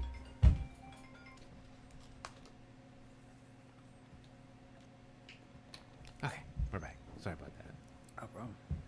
Yeah, that happens sometimes. You have these long conversations. Something's gonna happen. But like I said, I'm not professional. If people like it and want to hear, awesome. If they don't, I've been pretty fortunate that when I stream my video games. Do you say fortunate? Fortunate. I'm pretty. See, that's another reason why I'm doing this too, just to help me and call me out, for real. Call me out. I gotta work on my speaking skills, but I'm really fortunate that when I stream video games, people come in, they're like, oh, cool, good games, cool, good games, GGs, awesome. Playing a lot of fighting games, Yeah. I have yet to come across, knock on wood, someone that says, oh, fuck you, dude, you're a piece of shit. I never want to see your face again. Like, what? No, I've been pretty fortunate that people come in and they're pretty lively. Now, that's being said, I do have a friend who's female who got completely turned off from streaming because just people are assholes. Like, fuck, man, that sucks. Like, yep, people are mean. They are. And what's weird is the same people that are probably saying nice things about you, are not all of them, but they're probably some of the similar people that are saying mean things to other people. But the same thing, if you had 200,000 viewers or whatever, those same nice people are well, those same people are going to be mean to, they might be mean to you. Just, it's like people are mean for who knows what reason. So you just can't. Maybe they woke up on the bad side. Maybe they're cranky. Yeah, maybe a bad day at work. I think people are like, they see you. Hey, this guy's, he's a small guy. Let me support him. Like, then they see the big guy and like, who cares? They're millionaires. Screw them. So, and then there's just some people that are great. They're great all around. They're nice people. They'll come in, they'll watch you, they'll watch Dr. Disrespect or whatever, and they'll do the same. Also, the Dr. Disrespect is the best. Is he? I can't get past the persona. That's the best part. That's the best part? The two-time. I guess I can't get over it. I hear he's working on an NFT game. Yeah, he is. He developed, I could be wrong. I think it's called Midnight Studios. That's his thing. I didn't know he had a song either. He has a couple songs. Yeah. Oh, okay. Yeah. I didn't know he had one. I didn't know he had a couple. My friend Ruben's like, check out his song. I'm like, he has a song. I'm like, yeah, check it out. I'm like, fuck. Feeling the love. Yeah. I don't know. Yeah. Yeah, I a friend of mine turned me on to Dr. Disrespect, and I was kind of, what is this? And I loved it. Yeah. I was like, wow, this guy is awesome. Just everybody, they all have their own kind of streaming thing and their own variety. Their own gimmicks or angle or whatever, yeah. And the fact he just stuck with it, I was like, wow, this is cool. And I'm not much of a, I work in IT, and I call myself like the least techno savvy IT guy. Yeah. I don't watch a lot of streams, and I'm not up on a lot of That's like the technology. last thing you want to do on your off time, I guess. I'm not about it. But yeah, with Dr. Dis, I used to manage a hospital in the Woodlands, and I would just watch his stream Really? all day. You would drive to the Woodlands, or you lived in the area? No, I would drive. Yeah, I'd commit. So I worked in Baytown, and my boss, he's like, hey, we got a new contract in the Woodlands. We need someone to manage it. Mm-hmm. I was like, you pay me more money, of course. Yeah, I'll take it. Yeah. Sure enough, I did that. Did that for about 4 years. Now I'm the manager at basically for the company that instead of managing clients, now I literally manage the whole company. Oh. So I put some time in, and it paid off. I do okay. Good. But yeah, I'm not super in IT. How'd you get into IT? I used to work at a sign place in Pasadena. I made signs. I think I remember that. I hated it. It sucks so I remember much. that, I think, yeah. People there were pretty nice people. But, yeah. And they tolerated me. I used to sleep on the job. I was so bad. I was such a bad Same employee. here, dude. When I first started working, my first job, I was garbage. Oh, man. I just... Show anyways. up late, sleep on the job. Oh. Leave early. I'll tell you a story. Go about out for showing up lunch for late. 2 hours. Yeah, I bet they don't tolerate that with where you at. UPS, no. They just boot you out. They'll laugh at me like, get the fuck out. Yeah, 'cause I imagine they're like, hey, we take care of you guys, so you gotta... That's true. I don't want to get too much into my job, but they give a lot, but they take a lot. So, yeah, that's a trade. Yeah. I was kind of bouncing around. I was like a sprinkler fitter, which is like a pipe fitter for only sprinkler systems. I didn't know what I wanted to do. I was like, man, I'm gonna go back to school. So I was working at that sign place for a little while, and my friend who lives in Baytown, actually, he worked at the small clinic over here. He's a maintenance guy, and I was like, look, man, I'm making like $10 an hour. I got a kid. My son was just born. I need some help. Like, you get an opening, just I'll take anything. I'll work maintenance, whatever. Because I was going to school, and I knew I wanted to do IT, but I didn't know what I wanted to do. I was actually pursuing an art degree for photography, and then I realized this is not where I want. Can you do my favorite thing? Just put it right here. Oh, yeah, sorry. I was like, yeah, I want to be an artist. I want to do all the, I want to, pursue the arts. So to say, I want to be a photographer, and then I just made a decision. I was like, I don't want to do that anymore. Like, I'm not. I realized really quickly I'm not that great at it. I wanted to do it, but I guess I didn't want to do it enough to be better at it. So I was like, all right, what else can I do? So anyways, I worked as a maintenance guy for a little bit. Then I saw the IT guy, and I was like, hey, man. I saw he didn't really do much. It's like, what do I need to do to work for you? And he's like, give me your resume. I'm not really hiring, but if you come back tomorrow or whatever. He was in the same place I worked already, but he was the IT director, and I was in maintenance. And so I looked up kind of like what I needed for qualifications, and I was like, I have none of these skills. So I kind of tell him, like, yeah, I have my CCNA, which is Cisco Certified Network Administrator and all this stuff, right? And he's like, okay, dude, you're hired, First thing he does is he gives me this network switch. Without getting too technical, he's like, hey, man, you just set it up and you configure it. and I'm freaking out. I don't know what the hell to do. So I'm like Googling? using GroupMe. I don't know if you ever use GroupMe, but it's like old messaging. Like, hey, I'm asking friends in the IT sphere, like other friends I know from playing Magic, right? I'm like, hey Sam, dude, I know you work in IT. How do you configure a Cisco switch? He's just like, what do you like? You can't ask these broad questions to people, right? Because it's like, and trying to like explain it over text and stuff like that, like a very intricate question. He's like, you mean setting it up? Like, he's like, I mean, get a console cable and get into it, And I'm just, I don't know what the hell anything is, right? So I'm googling things. Trial by fire, right? I figured it out. Luckily, my boss was very forgiving. He figured it out pretty quickly. I didn't know what the hell I did. Yeah, it has to. It has to, right? Yeah. I mean, I'm sure in your field, there's somebody that might have certain training or whatever. Like, they can drive a truck, and you put them in that truck, and then they can't drive it, and they're just like, oh, okay, or whatever, whatever the equivalent is. But yeah, it just kind of sprawled from there. I mean, I picked it up pretty quickly. Doing desktop support. I like to think that I'm fairly good at my job because I'm thorough. Right. I always make sure, like, the customer, client, whoever is very happy. Like, are you satisfied? Is this? I don't just fix something and then walk away. Like, can you print follow through? Yeah. Yeah. So even from the smallest stuff, it was like fixing printers and scanners to whatever, maybe loading Windows. I would always just make sure, like, okay, are they satisfied with everything? And from there, and just stepping stones. And then I was managing the hospital as the IT administrator, and did that for a while. And now I do this where I work. I manage, we'll call it MSP, a managed service provider. Mm-hmm. Basically, companies, they won't have any IT, and they'll come to us and say, hey, I don't have any IT. I don't have any in-house IT. Obviously, I need security. I need computers. I need servers. Whatever it is, can you help us out? We specialize in healthcare, actually. A lot of hospitals, a lot of clinics.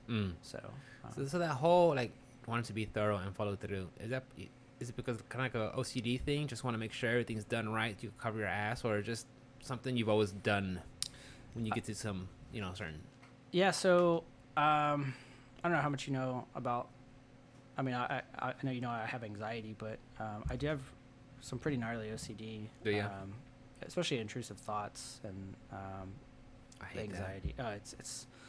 But yeah, that kind of plays into it because things will nag, right? So I don't want people to come back to me and tell me they've had a problem. So I will just repeat things in my head over and over. Did I check this? Did I check that? Right? And it sometimes is debilitating. All right, but with my job, it's kind of helpful. Yeah. Because I will be hyper focused on things, but I'll worry a lot. So I get kind of stressed out. Me too. So I think a lot of people go through these things. So I try not to have like a pity party, but I think everybody just kind of goes through it in their own way. But yeah, it's definitely helped me in a way. Definitely hindered me too. So I'm very scared to ask for or to advance. I've been at the same job for basically the same company for like 8 years now. Wow. I don't shop my resume around. I know I'm underpaid. I'm so terrified of failure. Really? I know. I hate being told no, but at the end of the day, it's like, Rick, all you're gonna say is no. Yeah. It's like, fuck. I get so timid and don't want to hear no. And I was like, okay, yeah, I'll do it. Yeah. Like, fuck, Rick, you're not supposed to stand up for yourself. Damn it. Yeah. I think that's my problem. Like, I don't stand up for myself enough at work, and they kind of start running over me. Like, and I just hate that. And then I call myself out on it, and I get upset. It's like, Rick, just chill. Like, I don't know. Like, there's some things worth fighting for, and some things I don't. And then I don't know. Sometimes I just feel like I have a low self-value, and I just like I can't be that way all the time, because they'll take advantage. Definitely, there's people who will, they won't quite work as hard as you, and you'll pick up the slack for them, and the boss will see that, and sometimes they don't care. They're just like, all right, Rick will do it, 100%. I hate that. And it sucks because, like, I try hard. I work hard to do what I do, and then they'll see that and like, oh, just give Rick the extra stops. He'll do it. Yeah. God, man, that's what I get for trying hard. For being, trying to be a model. I try to work on it. Now it's just like, because it would give me anxiety because, like, oh, great, now I'm gonna have a freaking long ass day. I'm gonna be here all this is all I'm gonna be doing. I don't have time for this and that. And now it's just like, you know what? Okay, Rick, they load you up and send you out there. Just think of it as overtime, so you could, use that money just not only for the house, but work on, good things for your hobbies and stuff like that. And I recently got into miniatures, and I noticed that when I when I'm assembling them, painting them, all my focus goes straight to that. I don't think about what I got to do tomorrow. I don't got to think about Monday. I don't have to worry about it. All I'm doing is just, what's the next color? Can I get that spot? Cool. Next. But you just, your Zen garden. Yeah, dude. Like all my focus gets just laser pinpoint, and it's all, everything gets shut out. I don't worry about anything else, and I enjoy it because, again, I'm pretty fortunate that Mikkel is also into the stuff that I'm into. So we would just sit next to each other and we'll have bouts of just silence. You know, the music's playing on the YouTube, whatever. Like, oh yeah, that song's pretty cool. Yeah, what do you think about this? Awesome. It'll be quiet, and I don't know. It's comforting to know that I have someone that's just there with me. And again, Mikkel is not only she my best friend, but she really just anchors me down. Just like, Rick, it's okay, it's okay, it's okay. And that's a mantra I just gotta repeat. It's okay, Rick. Yeah, for You'll sure, be fine. man. You'll be fine. Because you're your own worst enemy. You know, there'll be no threats in this world except to yourself. You know, you'll be beating yourself up, and that's something that I've had to kind of learn. But yeah, my partner also helps me a lot with that.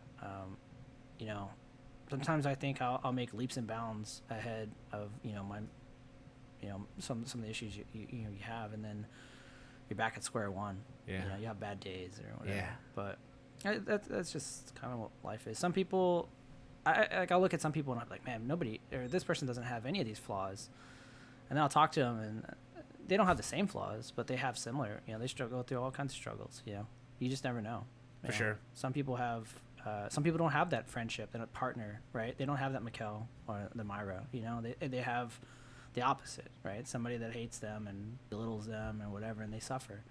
So it's like, you know, you suffer in one way, someone else suffers in another, and you know, you just kind of go through it. And I think just being kind to people and accepting and understanding is like a big thing that I've kind of grown into, because I used to not care a lot about others, you know, and I've kind of tried to really grow into that. I've always cared about animals. Animals are great. I love animals. Yeah.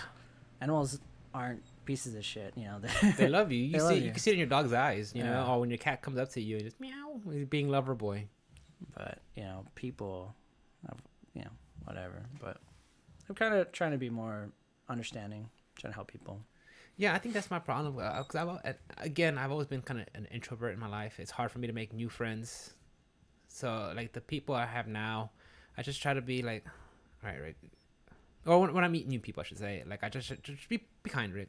Yeah. Be kind, because you don't know. Maybe they're just having a bad day. Yeah. You know. So, and how would you want to be treated? Do you think I want to see a delivery person be mean, or a random person be mean while waiting in the grocery line, or pumping gas, or, you know, walking about? No, it's okay, Rick. Excuse me.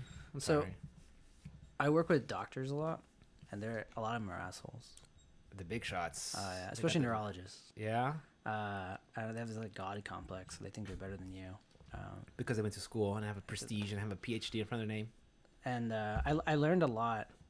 I learned to kill them with kindness. Yeah. So other people would huff and puff or talk back whenever they'd be very demanding, like, I need this fixed now, or I need you to take care of this, and I would just say, yes sir, let me take care of it.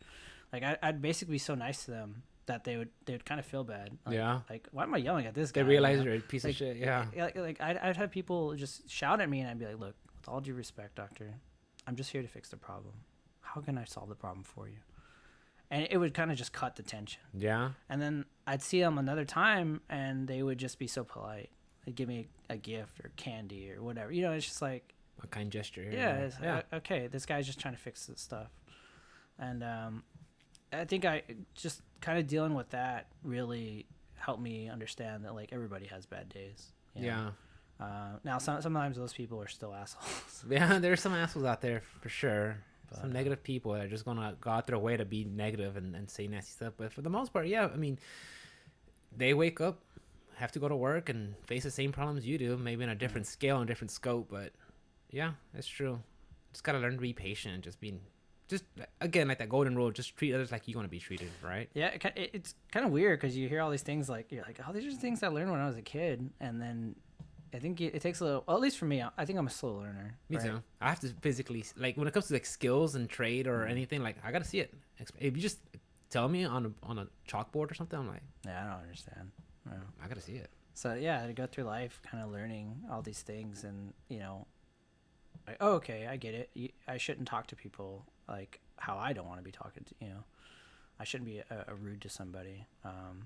Because like my very first job, I worked in fast food, and I had these giant gauges. So a lady comes up to me, and she's staring at me, and she's just like, "What are those?"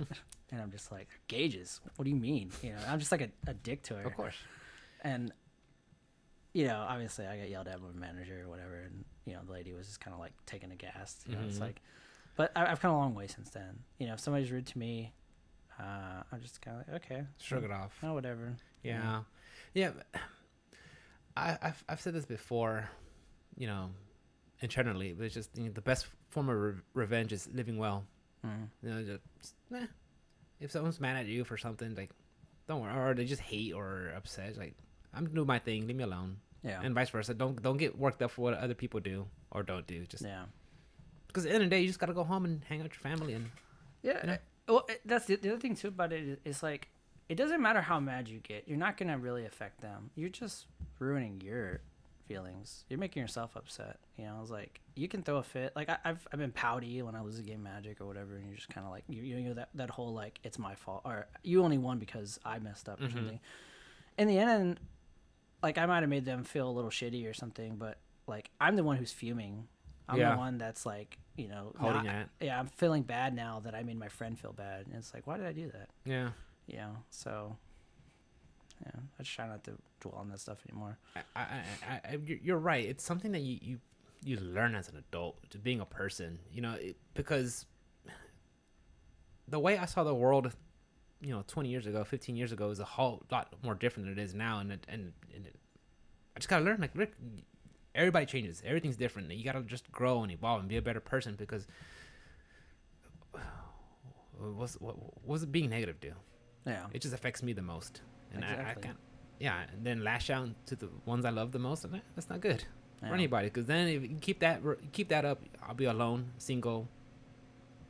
Just it's worse. Yeah.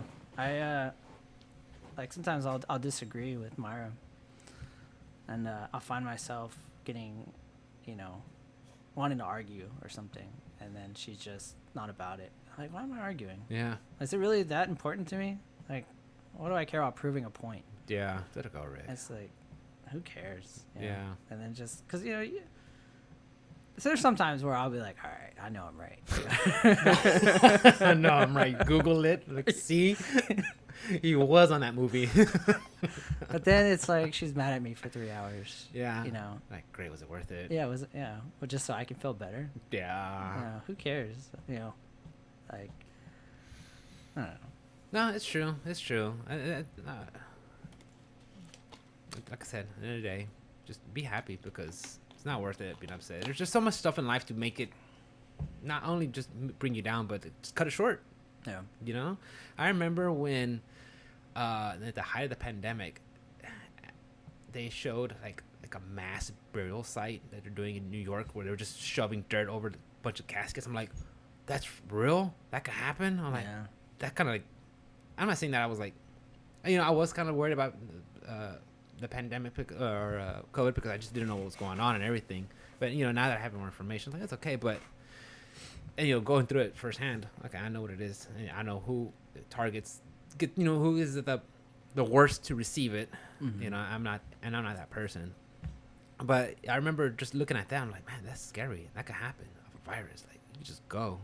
I mean, off top of any other else, any other kind of illness, like cancer or driving. Driving's dangerous. Driving, it is, and I do that for a lifetime. I always make sure to tell my Kel, like, I love you. Have a good day. Be careful. Take care of doggies. You can't control other people. Exactly, and I'm out there a long time. I remember one time, dude, and it was weird.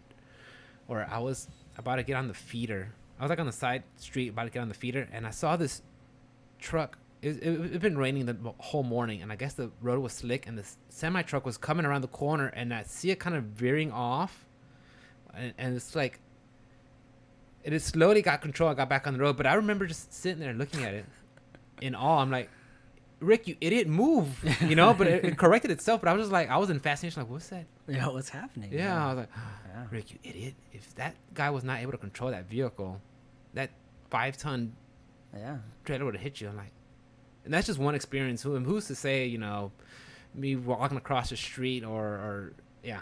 I mean, anything. I mean, it just all kind of boils down. It's like the whole. You can't take life for granted, you know. I'm trying to get out of my shell. I'm kind of scared to do anything, but I'm trying not to be. Myra wants to go skydiving, Oh. so that's another reason why I lost weight. Yeah. Because I was 265, and I think the limit was like 245. Mm. And I was like, all right, well, if I gotta lose weight, you know. Well, Let's you've do it. definitely done some things. You've done some traveling. I mean, that's getting on a show. I mean, that's more than me because me, I'm still stuck in my dumb ways, Yeah. or you know, introvert ways. Yeah, I'm grateful. I want to go. So Japan just recently opened back up their borders. They basically are allowing like 30,000 people in a day or something, whereas they were allowing nobody. I could be wrong on those numbers, but I know they're recently allowing travel. So I want to go back to Japan. But yeah, man, I mean, just pick a day, just a year from now. Say, hey, you know, you and Mikkel just go pick somewhere, wherever you want. Ireland, Estonia, Europe, whatever. I mean, Fort Worth, and just do it. I mean, that's the biggest thing is like, so I started hiking and going outdoors more. I realized I love going outside. I just never really did it, and the biggest drawback that I have from, or the hindrance for me is that I'm gonna do it, and then the day comes I don't do it. So then I just hold myself accountable. So like, all right, on this day I'm gonna do it. All right, no matter what, like I don't care what, as I mark it on my calendar, you know, and then I try to do it. So buy your tickets, you know, buy your hotel, buy it all in advance, Book it. and you're stuck. You can't back out, you know. I mean, you don't got to go and spend $1 million and see the whole world, but you know, the cool thing is you build memories. Like, so I took my son to Japan. I never went to Japan as a kid, you know. I never got to leave. I never went on trips, family trips. So my son can always say like, "Hey, I got to go to Japan." Japan, yeah. You know, he spent most of the time in the hotel or the Airbnb because he's kind of like me. He doesn't want to leave Really? the room. He's playing Pokemon. Oh no. I mean, we went to Pokemon Center. We traveled and stuff, but every time we'd be like, "Hey, you want to go do stuff?" Like, no. How old was he at that age? What is he, 16 now? He's about 12. Okay. Yeah. But it's just like every man in my family tree is actually like my dad was like that too, right? He never wanted to leave the house. Really? And I'm similar. Yeah. Just gotta grow out of it then, I guess. Yeah, I think so. I think without Magic, I would be a shut-in, you know, because it's the good thing about Magic is you only have to talk to somebody when you're playing them, so you don't have to like make friends. That's true. Want to go first? Okay. Yeah, that's it. And then Mulligan. you can be a dick to him if you want. I guess you can, yeah. I was usually pretty nice to people, but you know, so I played in Japan. Mm-hmm.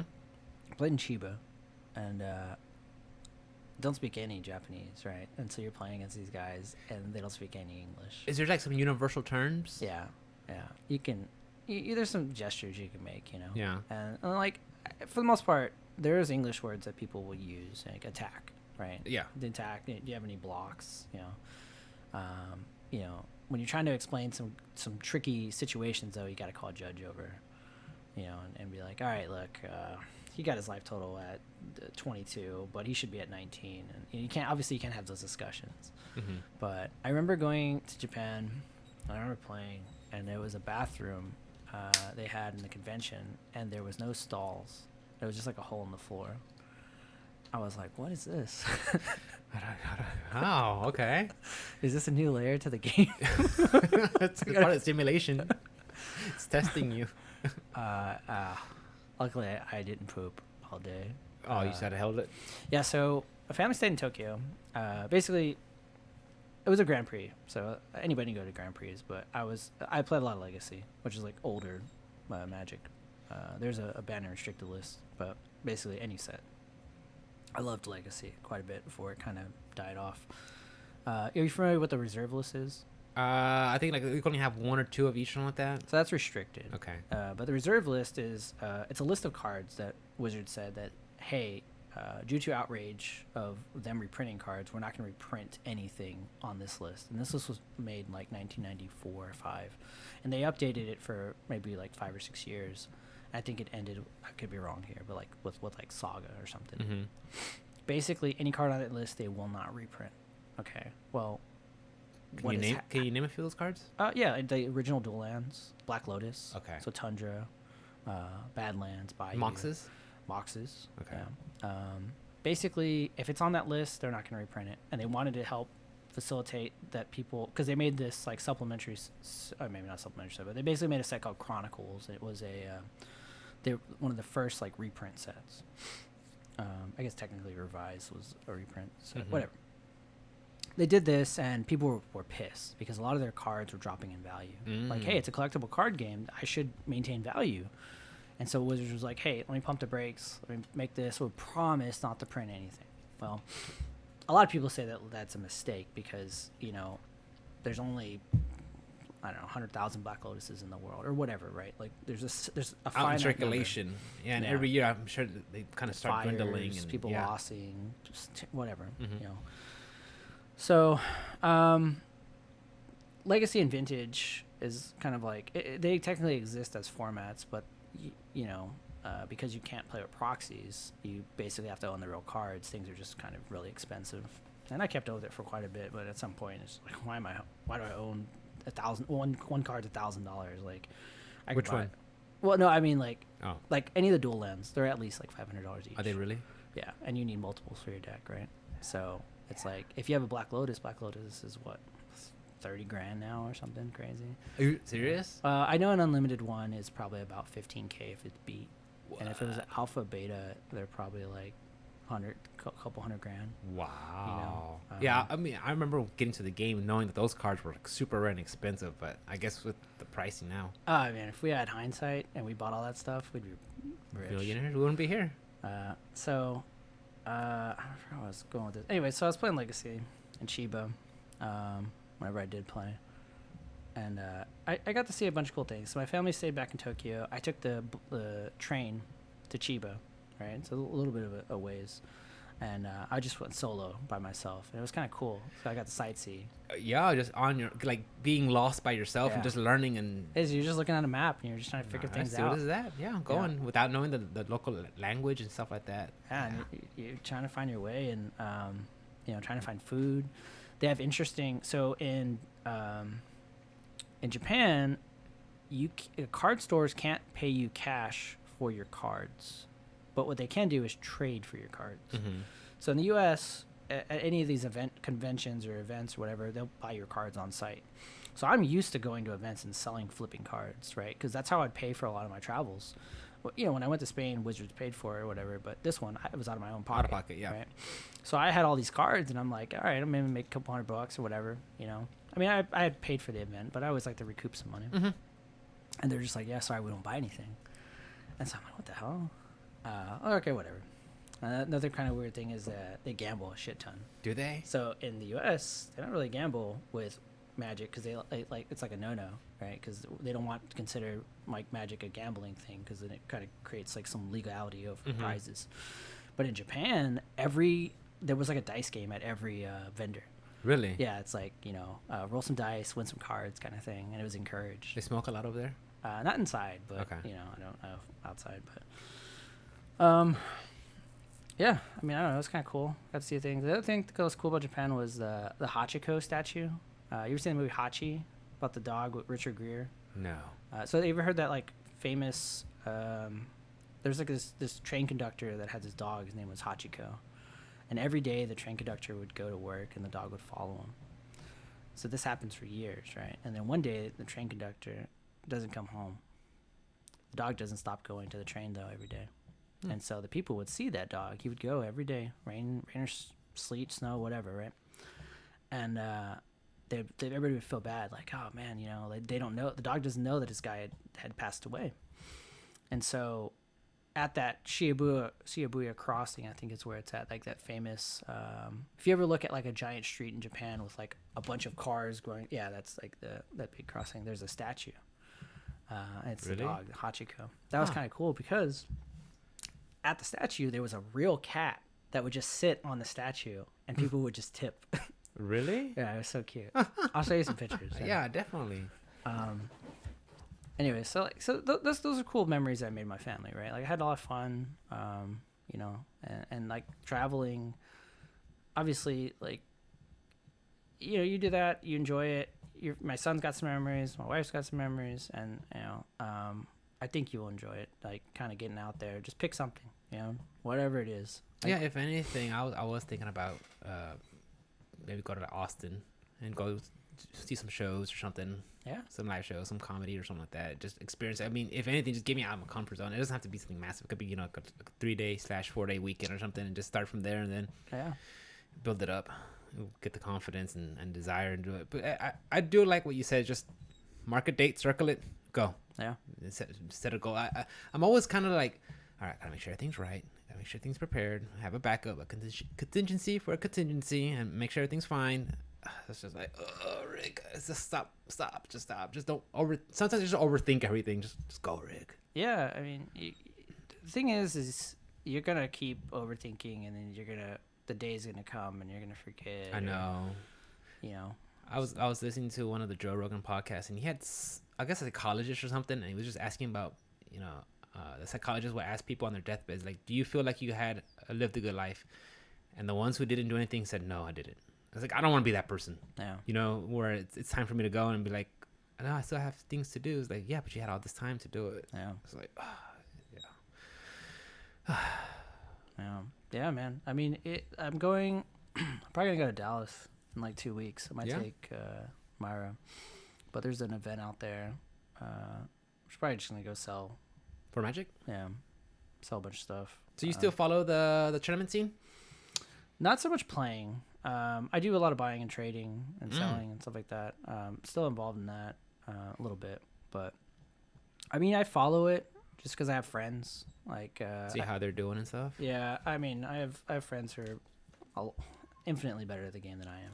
You know, and they still care about it. But like Magic, that's the other thing too. Is like the whole environment, the tournament structure kind of changed with COVID. You know, it's like at one point the dream was to make the Pro Tour. Mm-hmm. It's like, okay, that was a thing. You're on the Pro Tour, you're getting paid, you're making some money.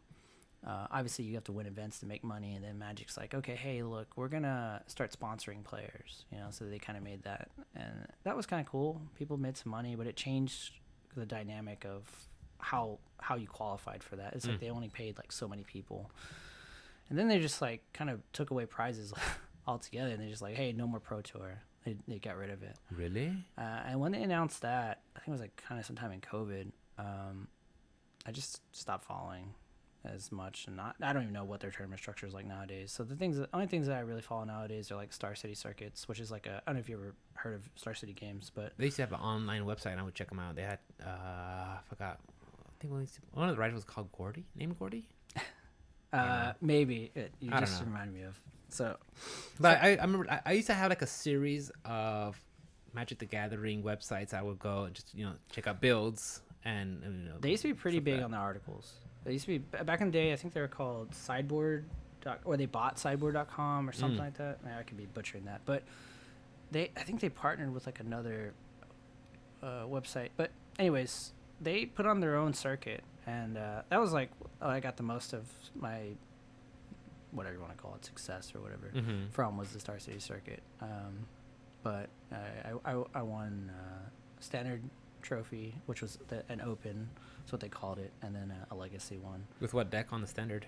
I played Blue White Flash. It was I can name a bunch of cards, but I don't know if you know of any of them. Name a few. Snapcaster Mage. Yeah. When it comes to play, return it instant from your graveyard and play it for free, right? You have to pay the mana cost. Yeah. Okay. It doesn't go to your hand, but it does so basically you play it and then you target it and you can play it. Okay. So it's blue white control basically, but you played a lot of little creatures, and it was awesome. Great deck. I mean, I don't think it did very well outside of the time that I won with Yeah? it, but it was a good time. How's the power creep on the cards now? Oh, I remember just like a rule of thumb. When I used to play Magic, like if it costs more than 4 mana, it better win the game. Because you had stuff like Fact or Fiction. What's the one where you search for 4, your opponent puts gifts ungiven. So you're gonna probably keep naming spells, and this is where I want you to realize something. Magic's flip flop now. It's not about spells anymore. It's about creatures. Yeah. So you might say like Grim Monolith, or obviously gifts and fact and Gifts ungiven. No, it's the one where you sacrifice a creature. It's a green enchantment. Sacrifice a creature, draw cards, and discard. They used it with the Evening Star and to lock things down. Yeah, Greater Good. Yeah. So now the way power creep worked is, I think Wizards realized they had a creature problem. The creatures sucked. Yeah. Creatures are always like very underpowered. So Dark Confidant, you remember Dark Confidant? Yeah, Bob. Bob's awful now. Yeah. Bob's awful. Bob used to be a staple. Yeah. He's like Phyrexian Arena on legs. I remember that argument. Yeah. And now it's like there's 1 mana 3/3s. There's 1 mana 1/1s that if you have 4 more types in your graveyard, it's a 3/3 flyer. And it also has the ability that when you play an instant or sorcery, or it might be a non-creature spell. I think it's a non-creature spell. You get to look at the top card of your library and put it into your graveyard. I mean, it fuels these graveyard strategies. I mean, creatures are just insane now, right? I back in the day, a 4 mana 4/4 was great. Ravenous Baloth. Yeah, sack it against 4 life. Sacrifice a beast. Yeah, just sacrifice a beast. Blastoderm was awesome. Blastoderm, I remember that with the Fires of Yavimaya. You can't play those cards anymore. They're awful. You know, I'm dying inside. There's a 1 mana 2/1 monkey. All right, his name is Ragavan, Nimble Pilfer. It says when it deals combat damage to the opponent, you exile the top card of their library, and you can cast it. So you can't play lands. Okay. It also says until end of turn. All right. So it also says you get a treasure. A treasure is an artifact that you can sack at any point to add 1 mana of any color. Okay. So it also has this ability called Dash, which means you can pay 2 and it comes in and you can immediately attack with it, and in turn it returns to your hand. So on turn 1, if you don't do anything, I can untap and have 3 mana, because after it hits you, I get this just nice little token here. It's called Treasure. And it's like, you have to kill this 1 mana 2/1. So what is Bob going to do? It's a 2-drop, okay? So he's like, I play my Ragavan, you play your land, okay, pass. I attack you, I have 3 mana, I play some other spell, you play your Dark Confidant. At this point in the game, you've lost. I mean, you know, it's like efficient removal exists. So some spells matter, obviously. I mean, they've changed power level spells as well. There's just not so much about spells. There's a lot of tempo decks. Yeah. You know, so like Ragavan obviously is an example, and the other one I was telling you, that's a 1 mana 1/1 that you can surveil. But all those decks are designed to do is like play counter magic and those low aggressive strategies. And there's some decks that are you know, kind of mid-rangey that kind of go above that as well. So there is a 4 mana 4/4 that so there's a creature. Okay, his name is Omnath. He's like 4 colors, right?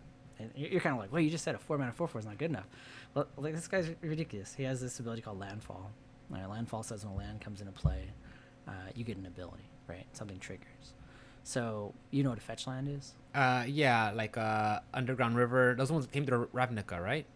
So those are shock lands, but you're thinking Watery Grave. Fetch lands, they search. So basically, they come like Flooded Strand. Remember from Onslaught? Blue Okay, Delta? those. Yeah. From Onslaught, that's right. Yeah. So like you play a land and you sacrifice it. So fetch lands, what do? They get more lands. Okay. So they trigger landfall twice. Okay. So this creature, you know, you play it and you play a land. You get this first ability, and I think his first ability is you gain 3 life or something. Gain 4 life. Second ability is when another land comes in play in the same turn, you get 4 mana. So you get 1 of every color that he is. So when did they start shifting into like a more creature base instead of spell? I mean, is it because the meta was changing, or people were just upset about crappy creatures, or were they just started a new set and they're like, oh, this is really taking off? I think it was. I want to say it was around when the Planeswalkers started to come out. Mhm. So Magic's gone through these different phases, right? So you had the time where creatures kind of sucked, spells were powerful. Right after Urza's block, you had insane spells. Like everything got banned. You know, like there's Grim Monolith and all those cards that were like a Memory Jar. So then Mask came out. Mask was very low powered, right? But still, a lot of the spells were good. I remember that part. Yeah, 'cause I think that's the way that they try to like overcorrect for Urza. Yeah. So many good things. Morphling. Trade. Was it Trade? Was it No, Trayvon was Tempest. Was Tempest? Okay. Yeah, at Academy, Talion Academy. Yeah, but they had so many gems and stellar cards from that set that Yeah. they auto-corrected on Mercadian. You're like, okay. So creatures still kind of sucked past that time. I want to say around Mirrodin block, you start to see a little bit of a change. Like you had Arcbound Ravager. Oh, yeah. That Yeah. guy was pretty nuts. But it wasn't like every creature was busted, you know? The game started to kind of evolve, and then right around when Planeswalkers started to come out, I want to say creatures started to really kind of shine. They started to get more abilities that were like, you know, rated for their value, or you'd have, you know, creatures that were costed lower. You know, like I remember some kind of Baloth. It was like 3 green for a 5/4. Everybody was like, "Oh man, a 3-mana 5/4. This is nuts," you know. And now it's like there's colorless. There might be like a colorless 3-mana 5/4. You know, and it's like, all right, we've removed those restrictions.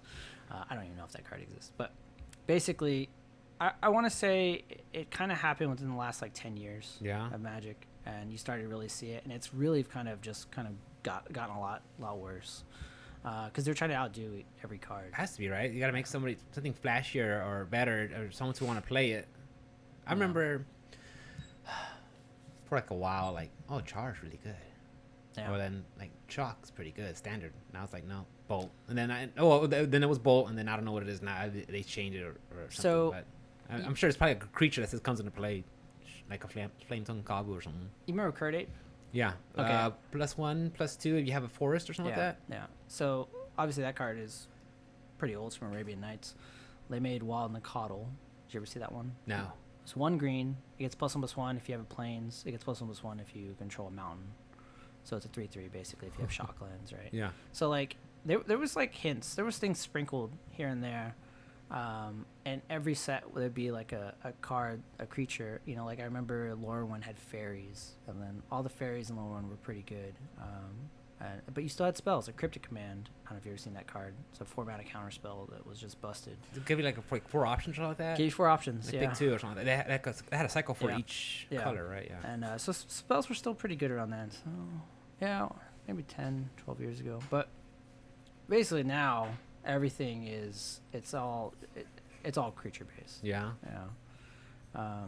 Not to say the decks don't exist. Like you know, there was some lands that were pretty gnarly. I don't know if you ever saw Valakut, but it was basically a land that, depending on the number of mountains you had, it would deal 3 damage. So if you think you have to have like 6 or more mountains, it sounds like a lot, right? But there's a card called Scapeshift that said you could sacrifice any number of lands and search your deck for that many.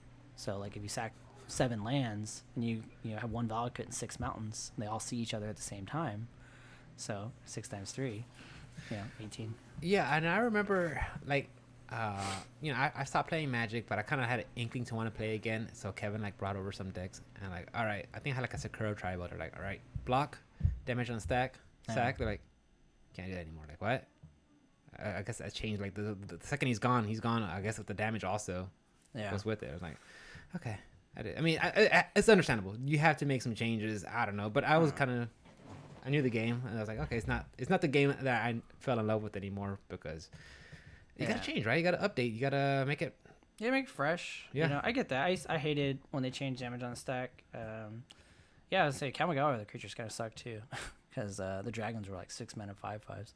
Yeah, But, I mean, I know Kokusho had like a pretty big effect. Yeah. The Morning Star Yoshi. Yeah, Yosei. Yosei. He had a big effect, lockdown. I mean, So 6 mana now is takes so long, right? Now the decks, everything's a 1, 2, or 3 drop. yeah, because I'm sorry to derail you, but yeah, I remember I had like a blue and white deck with Meloku, the Clouded Mirror. And Yeah. I was like, I of course I'm just playing casually with my friends, Yeah. but I felt so Like, all right, this is a control deck. Make a little flying illusion token at the end of the turn and just slowly just whittle you down. Like, it was all about the long game, you know, hanging out and countering and throwing you off. And then I guess nowadays, if I brought that deck anywhere close to something, the modern decks, they would probably be like, get the fuck out of here. Oh, you get smarted. You're tapping out for a 5-drop that makes tokens. Don't laugh at me. Yeah. So the one thing though is planeswalkers. Mm-hmm. I would say is kind of like the reverse of the creatures, right? So while the creatures got a lot better, the planeswalkers kind of created a new dynamic and they got better. So the control decks, instead of winning with creature finishes like Moloku or Morphling or whatever, you know, some big bad.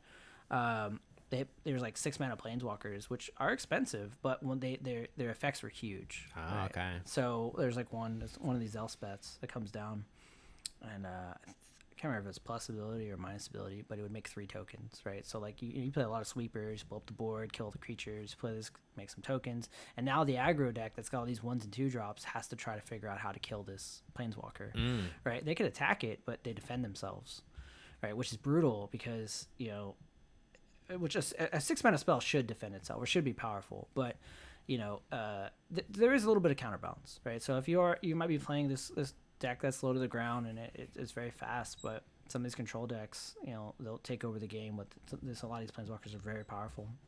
A lot of the Teferis are kind of busted. I don't know if you know what Teferi is. Teferi, he's a planeswalker. He is a planeswalker. Yeah. I don't. I just know that he's Teferi, and I know he was in the story. And that's about it. I think wasn't he apprentice for Ezra or something, or Baron? I don't know the story that. I know. I'm a nerd. I still got the books. All right, there in the middle, little bookshelf. Oh, nice. Yeah. Yeah. Oh, you have quite a bit of them. My favorite one was the invasion cycle. I thought that was cool. Yeah, that was a good one. Yeah, what they did to Hana, what happened, and then how Urza just fucking lost it. Yeah. Loved Did it. you read the Mask cycle? Which one? Mercadian Mask. No. I remember that, but that's where they lost Krovax, right? And he got. Oh yeah, man. He became something else. That's my homie.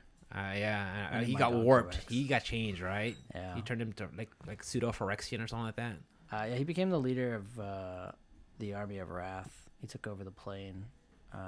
He became the Evankar. He defeated Volrath, I believe. And he left Selenia, right? He's Selena? Angel. Yeah, Selena. Yeah, I think he kills her. I gotta remember. Yeah, I gotta go back. That's another thing I did like about the Magic the Gathering was you'd get these fat packs. And I know they don't do this anymore. I think Kevin told me about it. But they would come with the novels. Also, sorry, no, you guys tell me. they're not called fat packs anymore. Oh, they're kind of wokish triggered Yeah, now, right? They're extra packs or There's what are they called healthy now? packs, But they're not called fat packs anymore. Yeah. positivity packs. Anyways, I'm sorry. Go ahead. And you're right. I wouldn't be surprised. They're based in Seattle. Of course, they're not called fat packs anymore. They probably have blue hair. But I remember getting the fat packs back in the day and getting the novels and give you they would tie in some of the story between the cards. And I believe once they got to the Onslaught set, they're like, yeah, we'll kind of start separating that, or Kamigawa. Like, they're kind of like, the books are kind of their own thing and the cards are kind of, they're not as closely tied in. I was like, oh, that sucked, because I did like the story. Yeah. Keeping up with it and enjoying it. I really like, one of my favorite ones is called The Thran with Yawgmoth. I think I've talked to you about it before. Yeah. And you see his rise to power from just being a basic dude and charlatan and working his way up. I'm like, Yawgmoth is dope. Yeah, Yawgmoth's OP. Yeah. I like that a lot. They made an Urza card finally, and a Yawgmoth card, which I in my head I was like, man, how would they ever do that? Because these guys are like gods, right? Yeah. But they made it in like a supplemental set, which was like one of the Modern Masters sets, which are okay. Before I go too deep, Go deep, dude. We have all the time in the world. I don't care. So this is another thing. So Modern is like extended, right? In a way. Yeah. I guess Anything that's new facelift, and you can use some of the older cards if they're printed. If they were printed, yeah. So not quite extended, but same kind of thing, right? Concept. Basically, the organicness of sets would kind of push new decks into Modern. Well, then Wizard said, you know what? We're going to make direct-to-print sets for Modern. You can't play them in Standard, but they're going to immediately shake up Modern. And they did. Yeah. Like that monkey, that 1 mana 2/1 that I'm telling you that's just busted in half. So there's decks that are called like the Modern Horizons 2 decks because every card in that deck, not every card, but every powerful card is from Modern Horizons 2. These aren't standard legal sets. They didn't just because like that was the beauty of it is like extended they would trickle in. Yeah. Right? Like there would be like one banger, two bangers in a set, right? And they would kind of shake things up. But now entire decks just get wiped away because new cards come out and it's like, well, why are you playing this? Because these new cards are just busted in half. You know. Anyway, so in those sets, they made Urza and Yawgmoth. And they actually, I have to give them credit. They did a really good job. Yeah? Like, Urza's busted in half. Yawgmoth's busted in half. Appropriately so, right? Yeah. They're both 4 mana, 4 drops. Urza's blue. Yawgmoth's Black, yeah, swamp.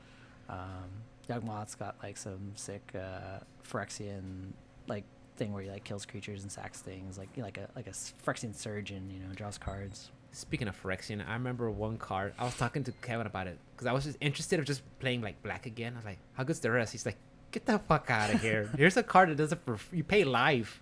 I'm like, "What?" Yeah, Thoughtseize. Yeah, I was like, "What?" Yeah. But Yeah, get this out of here. Yeah. Only non-creature spells. Who cares about that? Yeah. I used to be fancy when I thought it was like the shit when I had like Cabal's Therapy. Like, oh yeah, Cabal's Therapy. Name it, flash. Yeah, if I brought that now, I'd be like, get the fuck out of here. What is that? Yeah. That's too slow, dude. You got Thoughtseize people. Yeah. Thoughtseize is that is Staple? Yeah. I think it's still a staple. It's one of those cards that like in the right deck is very punishing. Yeah. You know, rips apart your whole strategy. Yeah. Because I mostly have played control decks. It's like the only thing I've ever really played in Magic, and so I would be on the other side of the table, you know, like a Supreme Verdict or a Wrath of God in my hand, like, all right, this is my plans. You know, they're just like, all right, take your play a threat, take your thoughts, take your Supreme Verdict. Gone. I'm gone. Or take your counter spell. You know, take your removal spell. And yeah, look at your hand. Oh, you got this preparing, trying to bait that out. No. Yeah. Oh. Yeah. But it has to be that way, right? I mean, I don't know. Yeah, I mean, there's a balance, right? There has to be a balance, and I would say Thoughtseize did more good than bad. That card's it's fine. There's ways to beat it, you know. But yeah, I just remember just asking, just like duress, and like, no, you don't do duress. I'm like, what? Yeah, name a card, and there's probably a replacement. It has to be, yeah, but because I think I'm already away from the game longer than I was in the game because I started around 2000 when Invasion block rotated in, and then I left when Torment Future Sights. So maybe like 5 cycles later, 6 blocks later. Well, Torment and Future Sight are actually pretty far from each other. Wait, so. Okay, I'm sorry. I'm confusing Torment. Sorry, it's so Invasion, and then what was after like Onslaught, Odyssey. Or it was Odyssey, then Onslaught. Yeah, then Kamigawa was the last one. Then Kamigawa. Ravnica was in there. I know. Mirrodin was in there. That's Ravnica. right. You played during Cold Snap. I did. Cold Snap was in there. It was one of those standalone. Because I remember playing at the Cold Snap pre-release at Mikel's. Herald Shop or Gamertopia. Yeah, Gamertopia. Yeah. I remember that. Valkyrie was one of them. Cold Snap. What was it called?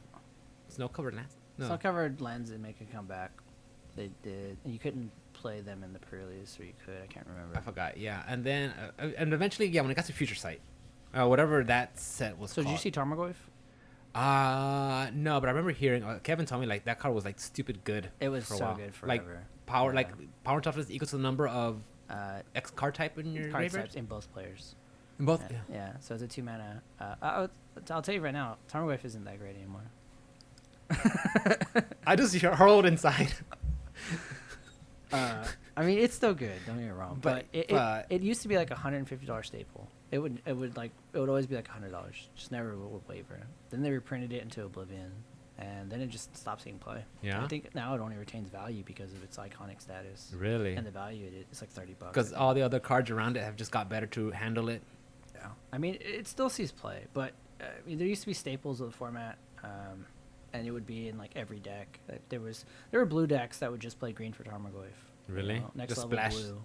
Just splash for that. Yeah. I remember playing a deck that had like 4 breeding pools and 2 Vidalcan Shackles. I don't know if you remember Vidalcan Shackles, but it basically number of islands you control. You can gain control of a creature if you tap it, and equal to its power.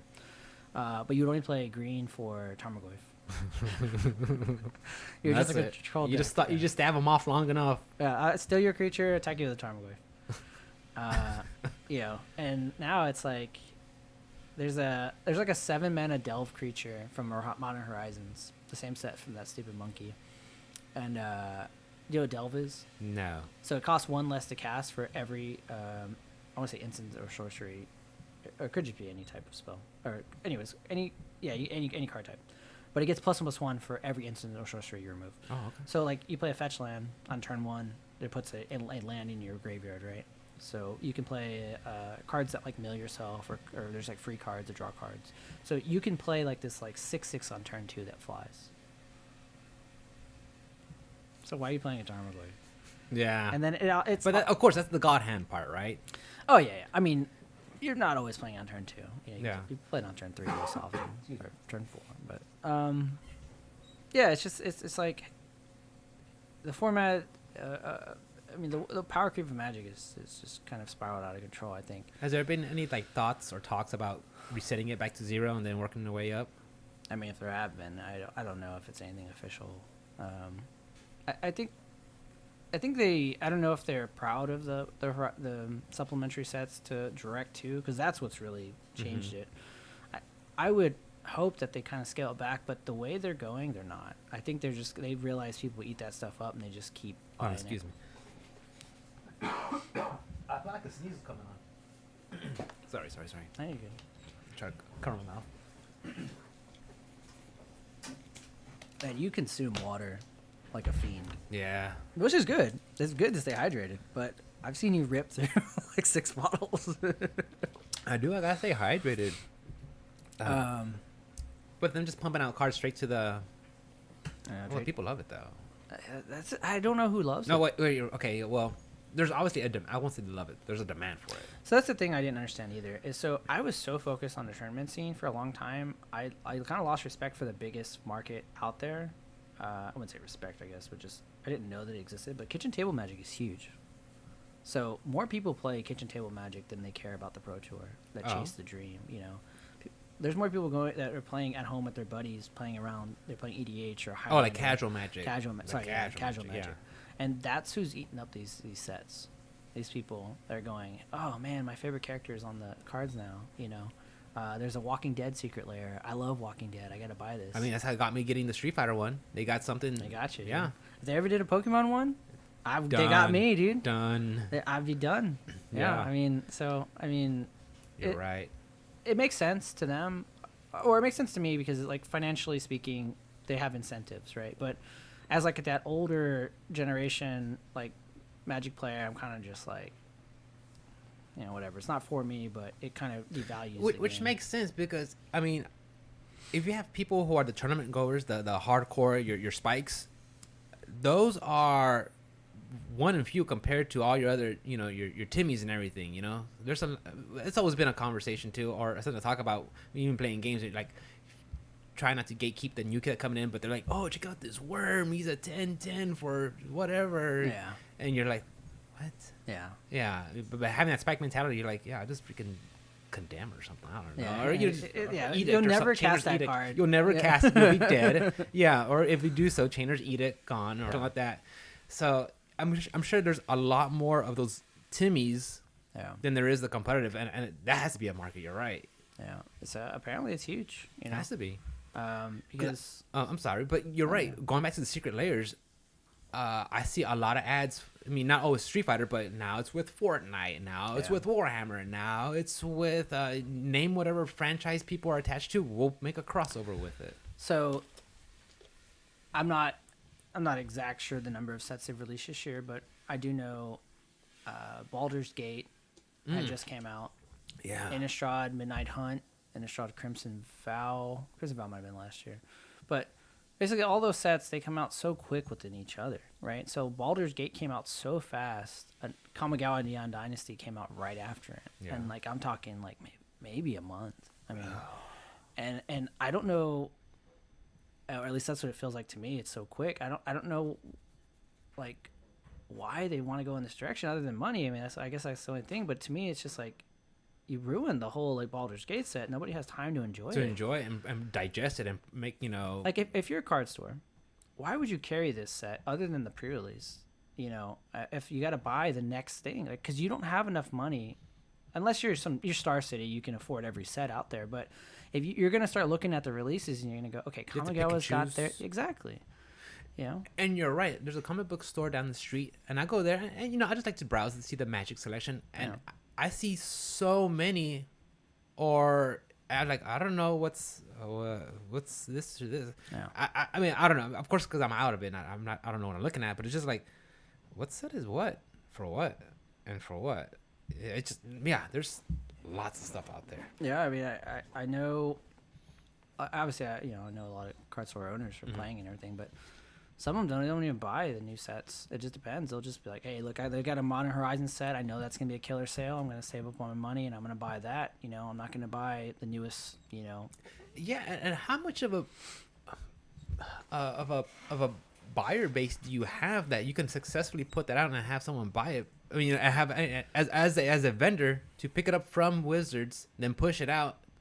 I mean, if you have a comic book store, maybe some of them are Magic players, maybe some of them are tabletop players, maybe some of them are Yu-Gi-Oh players. So it's like, how do you pick and choose with so much stuff coming out? I don't know. That's what I don't know how their long term plan. I feel like this is great short term gain for them, but I think long term people are eventually gonna say like, there's just so much. And that was my fault. That's with me. My reason for bailing ship. Again, but it's not about. We're not saying Wizards is here for the comic book store, the LGS, right? They bulk a lot. I'm sure some of their stuff is through the Amazon, right? Like you mentioned earlier. No, a lot of it is. That was what a lot of LGSs kind of got upset because. So, is Card Shark still around? Card Shark is still around. Yeah, I remember going on there. Cool. I like Card Shark. Yeah, I haven't used them forever. I used to have a Card Shark shirt because I would sell on there, and I sent them a letter. I was like, guys, sponsor me. I love them so much because why not? I love sharks. Why not? Yeah, sharks. Yeah, I mean, why not? If it's something you like, I'll wear your shirt, bro. I think they sent me a shirt. Nice. That's the best I got. You still have it? Yeah. No, that was 2 weeks ago. That was like 20 years ago. No way. It was a long time ago. It was a long time. Yeah, man. I mean, I've seen a lot of aspects of I've seen card shops go under. I've worked with card shops. I've worked at card shops. I've kind of seen people. I was kind of involved in that that direct when Wizards stopped supporting. They used to let you buy directly from Wizards, and it's like, okay, now you got to buy from distributors, and then now you still buy from distributors, but now you're competing with Amazon, or so it's like the piece of the pie is getting smaller for everybody, and the margins. And now the other thing too is online sales. So the secondary. Yeah. So if you have a card shop and you say, "Hey, my booster pack is $4," some kid comes up to you and goes, "Hey, I can get this on eBay for $3.25." And most card store owners just tell the kid to kick rocks. Yeah. Hey, look, I gotta pay the bills. Go suck on a lemon. Yeah. Johnny Tight Lips. Remember that? No. No, from The Simpsons. Hey, Johnny, tell us who did it. Go suck on a lemon. Oh, was that one of the older episodes? Mm-hmm. Okay. That's all I ever watched. That's all I remember. I don't remember I don't know what's going on. I think they got rid of Apu. I heard they did. Yeah. Yeah. I don't know if they. I honestly haven't watched it. I'll be in like a restaurant or something and somebody will be playing old episodes. But. Sorry. No. But yeah, man. I mean, it's just the things are changing. I think Magic will be around for a long time.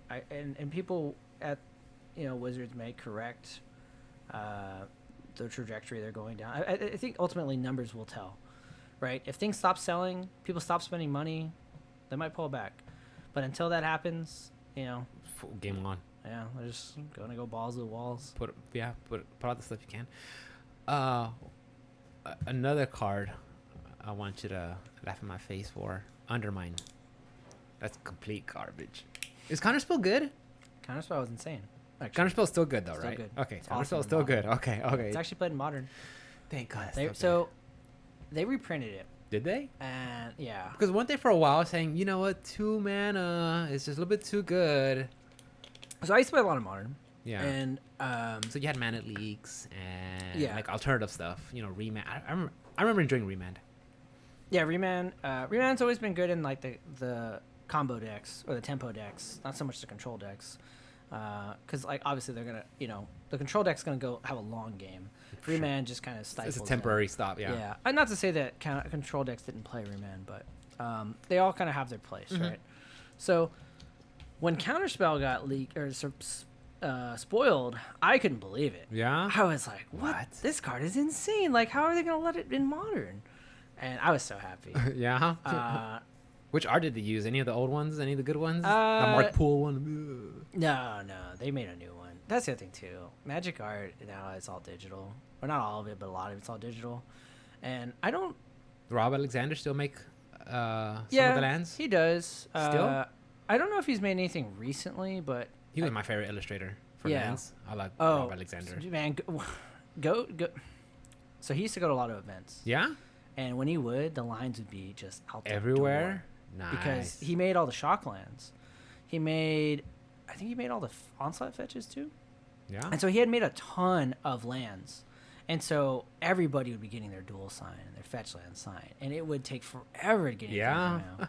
And then there's Larry Elmore, like, art. Man.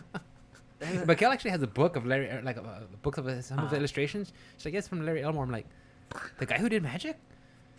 Yeah. I'm like, I remember that name. Yeah. Yeah, there's a lot of like old. So the guy who drew Black Lotus, Christopher Rush, he passed away a couple years ago, and so his signatures are through the roof now. Wow. Yeah. Yeah, you get a signed Black Lotus, that's worth some money. So, going to the illustrations, not all, but some are digital. A lot of digital now. Digital art. Yeah, and that's not to knock anybody that does digital. Like that's definitely a skill and everything. I just prefer the older, just kind of I like it, right? Yeah. More traditional art. But yeah, a lot of it feels very commercialized in the sense that like you can tell they just kind of whipped it up on like Illustrator or Adobe or something. Oh no. I mean, I'm sure these people spend a lot of time and make it look good, but it's cartoony. I feel like is it lost a lot of that like that viciousness that old art had. But a lot of the art was more raw and old. Like it's very dated, right? There's a lot of cards that you look at and you're just kind of like, yeah. When you would look at like ones like Blaze, that was an old one. Yeah. Just the older cards, you look at them, you're like, ugh. Yeah. The Circle of Protections, like White Knight. White Knight. Yeah. But I have nostalgia tied to that though. I'm sure somebody younger or even older that's picked up the game recently, they may like the digital side more. I'm not so much a fan of it, but yeah, that's kind of something that's changed a lot too. But actually they've recently started going back to some of the older artists, especially with the new Dominaria United. Nice. Yeah. Look, again, Invasion being one of my first ones I ever got into. The Kamigawa cyberpunk look, the futuristic. How is that one? I don't know, because I like that aesthetic. It always they did a good job. It always reminds Ghost in the Shell. Yeah. And I see that, or Blade Runner and stuff like that. Like I see that sound, like, dude, I already like that genre. They took a lot of that, and they actually there's a card with the Akira bike. Really? Slide. No, I gotta look it up. They did a good job. I think a lot of people were really pleased with that. So I'll say kudos to them, because I remember. So I get these like Wizard surveys from time to time, and they'll be like asking me questions about sets a couple years in the future, or like at least like 6 to 12 months, whatever year. Yeah. And I remember when it said like if we made a steampunk style, or not steampunk, cyberpunk style, like Night City kind of thing. How's these names? Kamigawa Neon Dynasty, and all this stuff, right? And I remember I was just like, yeah, I don't like that. Yeah. But it'll show you like random card arts and things like that. It doesn't spoil the whole set or anything. It just kind of asks you. So just little things here and there. Yeah, I remember when I saw it, I was like, oh, this isn't going to be good. But they did a good job. I would say kudos to them on that. I remember, and I'm sorry for like going down Magic the Gathering nostalgia lane, memory lane, but I remember going to the Magic the Gathering website, and different, I guess the R&D members would have like a day of the week will have an article. Like Mark Rosewater will have one on Monday, and he will talk about game design and how this works, and somebody else will talk about this is how they plan and do things and stuff. And I guess because that's when I was really into Magic. I really enjoyed it because you get to see behind the scenes of how They still it do that. functions. Do they? So, Yeah. so stuff like that, and they break it down for you. Like, hey, like they think about like, we have this card and we have this card, and we broke it down. Why did this make Yeah. the fit, make the cut? Yeah, Mark Rosewater has a famous blog. I think it's called like Blogatog. I like that. Yeah, he's still involved. A lot of those people are still involved, and they got a lot of new people too. The game has changed for sure. There's a lot of things like the new set Unfinity is coming out. I saw a little advertisement on Twitter or something like that. Yeah. They're making stickers. People are pissed. Like literally, like there's a card that has stickers on it, and you can put it on your card, and it modifies the card. One thing that's weird about it though is they're making it like I don't know if they're making it legacy legal or vintage legal, but basically you can play it in older formats, which that's why people are getting upset. They're like, wait, so I can put a sticker on my Tarmogoyf, my opponent's Tarmogoyf? Like, what is that? It's like, do I have to keep track of those stickers? Do I have to keep them from match to match? Do I get them back? Yeah. Yeah. How good are they? Are they going to damage my card or the sleeve? Yeah, so like people are up in arms about it, but it's just another. Do the unsets still have the awesome lands? Yeah, I remember that. I remember just like, man, this is dope as shit. Yeah, that's their big appeal. The new one has shock lands. They're like space shock lands. Yeah, I'm not too big of a fan. I guess I have to look at them. Yeah, it's okay, but I think it's gonna be a good sell. I think they're trying to balance like because nobody buys the unsets that is a spike. Right? It's the casuals that buy it. Is it? Yeah. I mean, because like yeah. you just want the lands, right? Yeah. Because like when's the last time? Oh, well, maybe not. You're a bad example. It'd be a bad example, yeah. But like I've never been like, dude, let's go buy an unset so we can 1v1 at home.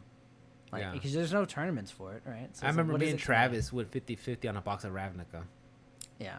Well, that you can play a standard tournament with. Exactly. It, right? You can actually play it and like, hey, what land do you want? Here, you have that land. I'll take this land. Yeah. Oh, yeah. I miss those days. Hey, man, you get all the godless shrines and I get all the water graves. Yeah. Okay, perfect. Who gets the steam vents or the stomping ground? Exactly. The homie wants it. The homie wants it. I'll trade you lands. Look, yeah, I got 3. I need one more. Which land do you want to trade for? Yeah, I remember that. That was fun. And I think that was what I remember. Some of the fond memories is that community that that we had just playing. I got to meet some of your friends and just hanging out with them and trade cards and just hanging out. And some of the positives that Magic did provide. At least for me. I'll never regret the friends. Like I have friends that lifelong. I have a best friend, a couple best friends actually. That I don't know how many best friends you can have, but like you can have several. Yeah, I mean, like these people, like to the day I die, I'll always be friends with them. I think, and it's because of Magic. Like I never would have met them otherwise. I mean, that's how we met. Yeah. I mean, actually, think about it. I mean, we're friends. So, yeah, man. I mean, it takes me a little while to kind of make friendships because I'm kind of, just like I'm scared to move on and change and same thing. I'm afraid to talk to people and get close to them, whatever. Yeah. But. Yeah, Magic. There's some positives. For sure. I've got the travel, made friends, I ate a ton of food. Spent many nights in hotels and gone out drinking and having fun and going to the tournament the next day hungover. Yeah, that's the worst. It's so brutal. I remember somebody wrote an article like things to do in a tournament: get enough sleep. Yeah, very important. Because you constantly have to be thinking and be on top of the ball and make sure nothing slips by. So back to that self-sabotage when I was talking earlier about. At a certain point, I would just travel to these events, and instead of going to sleep, party up. Yeah, party up. It's like get a drink. It's like why even go? Otherwise, I'm just trying to have fun with the friends. So it's like, if I really cared, I'd go to sleep. I'd look what people are playing. Scout the event. That's the other thing too. I remember back in the day, scouting tables. Yeah. Like back at old PTQs, and you're like, oh, what is everybody playing? Looking around, seeing. Okay. Got some new tech or this guy's playing Kurt Ape, or he's playing Zoo or Frog in a Blender. Of course I'm naming old ass decks and shit, but that's what I knew. Yeah, damn. And I remember rules lowering people. So Dark Confidant. If you miss the triggers back in the day, that's game loss. Oh really? Yeah. So like I'd play against somebody and be like, just watching him like a hawk. Yeah, didn't announce that trigger, huh? Or you put a card face down that didn't have morph, and because not- there was not like revealing. there was like two illustrations that had like both Wiccan warriors in Wiccan armor, and like one of them had morph and the other one didn't. So people be like, "Oh shit, I could pick the wrong one." Like you put a card face down. That I guess that's Yeah, if you didn't reveal at the end of the game, it's a game loss. Yeah, I mean, so like all that kind of, a lot of that stuff has changed too. I'm sure there's people out there that are still rules lawyer and are kind of spiky, but that whole like early 2000s, late 90s mentality of like the tournament scene is kind of died off. I bet. The way people approach the tournaments, and they're trying to angle shoot, and like, oh man, really trying to get people, which is good because it was actually kind of toxic. How do you feel about these other card games that are out now, like Hearthstone and stuff like isn't Artifact another one? That was Artifact got canceled, I think. I could be wrong, but I'm pretty sure Artifact was Steam.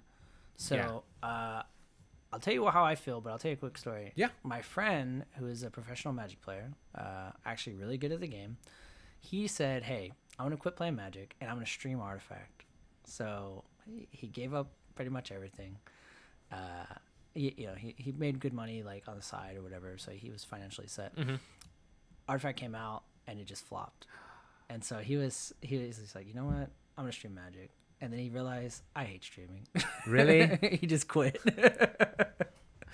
That's about as much I know about Artifact. Okay. Hearthstone's kind of cool. Because when there's some like people that did Magic kind of come on board with as a development team and kind of fix some things, like we're gonna fix Mana Screw, where every turn you get one resource one per free, turn, yeah. regardless whether you draw it or not. So I'm not too familiar with that. I do know Brian Kibler, professional Magic player, Hall of Fame Magic player. What deck did he make? That name sounds awfully familiar. Or Or what deck did he pilot? he played. What deck did he play in? He played the Baneslayer Naya deck at Pro Tour Austin, I believe, and he's known for playing a bunch of dragons. Okay. I'm sure there's something out there that he's played a million decks. Okay. But like he's known as like the dragon guy. So I know he's had some hands in that. He did a lot of streaming of it. I don't know if he helped make it. I just don't know too much about Hearthstone. I did play a little bit of it, but I didn't really get too big into it. I'm very focused on like one thing, right? Like if I love something, I'll just kind of play it forever. Just go in head deep and be good at one thing. Huh? Yeah. I kind of wish I would branch out more, but I find that if I kind of flirt around with these other games, like I just don't understand what's going on, and I feel like an old man. And so if somebody teaches me some stuff, then I'll get into it. So like I never touched Yu-Gi-Oh until recently. Really? And I only touched like the GOAT format. I don't know if you know what that. No. So basically, it's just like at one point in Yu-Gi-Oh, there was like a pretty nuts format. Was called there? GOAT? Yeah. Okay. For greatest of all time, or just called GOAT? I actually don't know if it's because there's these goats, I think too, but it could just because of Like that. actual goats. So that's kind of how I learned Yu-Gi-Oh from somebody who actually knew how to play. I'm still awful at it, and I literally only know about that. I played like a little bit. So, I played a little. You ever play Versus System? No. It's like DC, Marvel. They made different. It's kind of older. They made like Green Lantern, or they'll have like Batman, Superman, like basically all the characters. It was like a round one Magic. It was like 2005. Like a card, like a TCG. Yeah, it's TCG. Yeah. So like I played some of those older games here and there, but as far as anything new, like any of the computer ones, I never really got too deep into them. I think they're cool. I mean, I know people are playing like Dragon Ball Z made a comeback. Yeah, the local comic book store down the street. Yeah, they were having like a Dragon Ball Z tournament, and I was, me playing a fighting game tournament, like, oh, they're playing fighters. Yeah. Oh. Yeah. Oh, I know the card game. Like, Yeah. I got some friends that are pretty big into Dragon Ball Z. I guess because they're just big Dragon Ball fans. And so that's cool. I think Digimon also made a comeback. But yeah, I mean, I know a lot of friends. Like, I don't know if you play like MOBAs and things like that. No, I hate those. Wait, yeah, I hate MOBAs. MOBAs and microtransactions. Yeah, I look at it and I'm like, or like, do you play like RTS or like League or any of those things? No. Yeah. Well, League's a MOBA, isn't it? Yeah. Well, I get. What's the other one? StarCraft. Apex. What is Apex? Team. Okay. Again, like when it comes to team-based games, Yeah. if I die, it's because I died, not because my teammates sucked, or I log in and then they're doing something like I like such a control freak that I want to be responsible for everything that I do. That's why I play fighting games. You know, if I die, it's because I did something stupid. If I gotta rely on somebody else, I'm like, and I'm dead, I'm just gonna get worked up. I'm like, I don't need that in my life. Yeah. Yeah. And then microtransactions, I think they're just a plague. I think we're similar in the sense that like instead of fighting games, I'm playing Diablo 2, right, or whatever it is, right? So, yeah, I look at those games and I'm like, they're cool. I don't understand what's going on half the time, so I don't really want to play. My friends are like begging me, man, please play. Come on, let's do this. Play Smite or whatever, Apex. Let's play whatever the new. You can start jungling. What the fuck is that? Yeah, I don't know. What's going Jungle on. Barrier? That's all I could think of. I'll draw a card. Draw a card, right? Yeah. So, yeah. I mean, I'll see things that come out. It's kind of cool. I'll check it out. I'll probably spend like 20 minutes doing a little research and realize like I'm not that interested. Yeah. You know, I'm gonna go back to farming SOJs and D2, building rune words and making Enigma. Diablo 4? Any hype? Oh, dude, Diablo 2, dude, till I die. Yeah, you're hardcore. I like that. Screw Diablo 4. I think they're kind of they want to go in a more open world esque. I'll check it out. For MMO ish. Sure. I don't know. I played 3. I enjoyed 3. Me too. I that was my first Diablo, and I actually enjoyed it. Oh, you didn't play Diablo 2, man? No, I'm a weirdo that didn't play it. Oh man. I hear it's a really good one. Yeah, I wouldn't recommend just playing it now. I think it's one of those games that if you didn't grow up with like learning the trade economy, because like I used to spend hours in the BNet trading rooms, just like trying to trade. It's like secondary. Yeah, like because like basically you have the game. You can play online or single player, right? If you play single player, you're playing offline. But the beauty of the game is the trading and the items. The items are so deep and they're so hard to get. It's like very low RNG. Yeah, very very low RNG. Okay. And so like also based on the number of players in the game, the drops are increased. So like players 8's the max you can have. A magic find is a thing. So like basically, well, you played it, you understand magic find is, but there are items in this game that people play for years and they don't get. Years. Can you name a few? The runes, yeah. The high runes, Zod or, Jaw, Burr. Mm-hmm. Like basically, there's treasure class levels, right? Basically, these items, materials might, like an armor, they're the highest level, and the RNG in the game, based on your magic find, based on the monster level, based on your level, like there's a lot of many things. Yeah. So many parameters that might be checked, I guess, or yeah. And so with all this, like it just creates a lot of the game is very very different, and it's also very so repetitive. Like yeah. You're killing the same bosses over and over again, but you're just doing that sweet loot, dude. That's what the appeal is. Oh, dude, for me, what the appeal is? Some people it's PvP. For me, I just love loot. Like I build a character and I'm just like, how far can I go? That dopamine ping every time you see something pop up. Yeah, so finding a Stone of Jordan, like the first time I ever found one, I scrotted it and I sent it to all my friends. I was like, dude, I found a Stone of Jordan. Can you believe that? Like, no, no, you didn't. No, yeah. Oh yeah, man, like trading, getting ripped off, getting scammed.